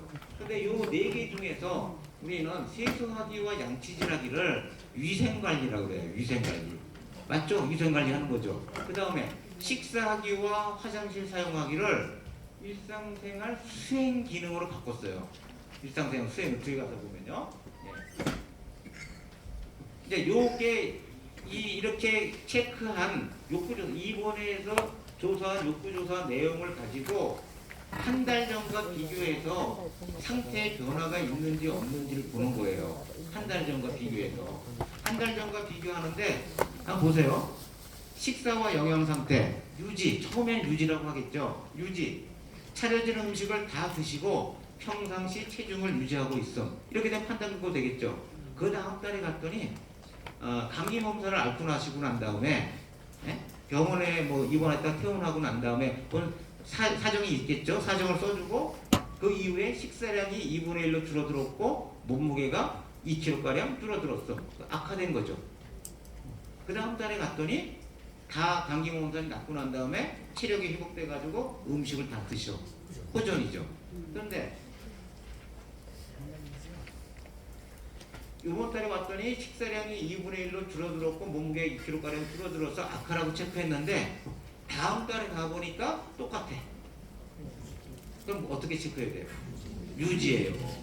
어르신의 절대 상태를 가지고 보는 게 아니라 전달과 비교하는 거다. 여기에서 유지냐 호전이냐 악화라는 개념은 이 개념을 아셔야 돼요. 보행도 볼게요. 내가 만들어내는 게 아니에요. 보행 유지. 평상시와 같이 보행기를 이용하여 이동함. 아까 2번의 욕구조사에서 보장구를 사용하여 자립보행 가능이라고 체크했죠. 유지니까 그대로 바꿔 써준 거예요. 평상시와 같이 보행기를 이용하여 이동이 가능함.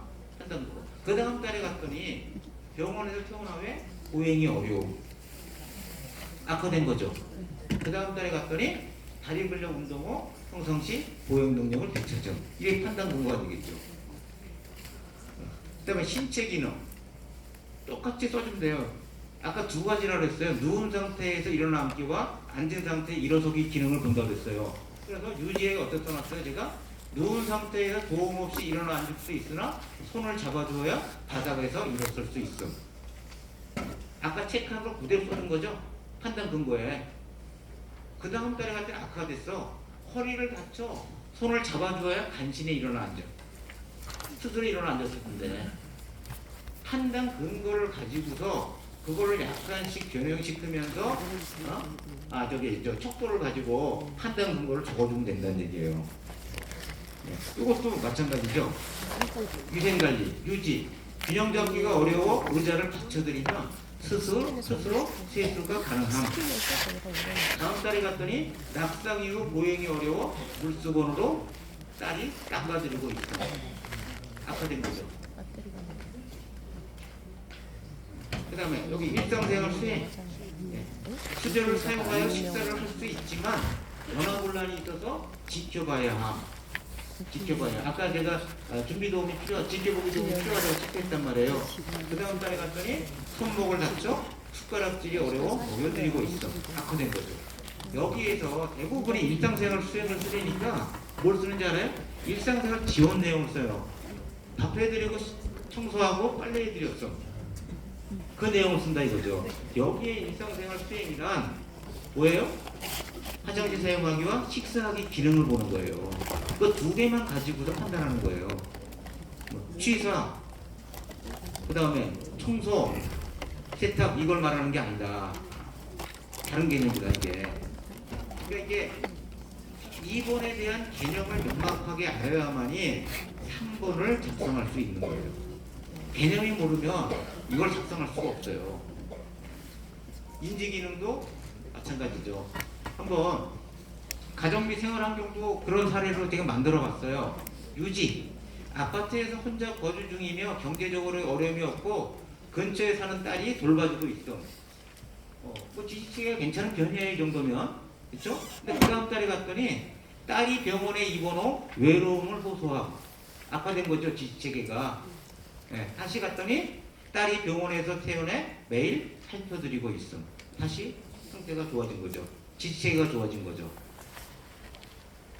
그래서 이렇게 가장 중요한 게 요 2번 욕구조사 항목에 대한 개념을 아는 게 제일 중요하다. 이 개념 학습이 되면 파악이 되면 3번은 한 달 전과 비교해서 2번 욕구조사에서 주어진 척도를 가지고서 써주면 되는 거예요. 내 마음대로 소설 쓰는 게 아니에요.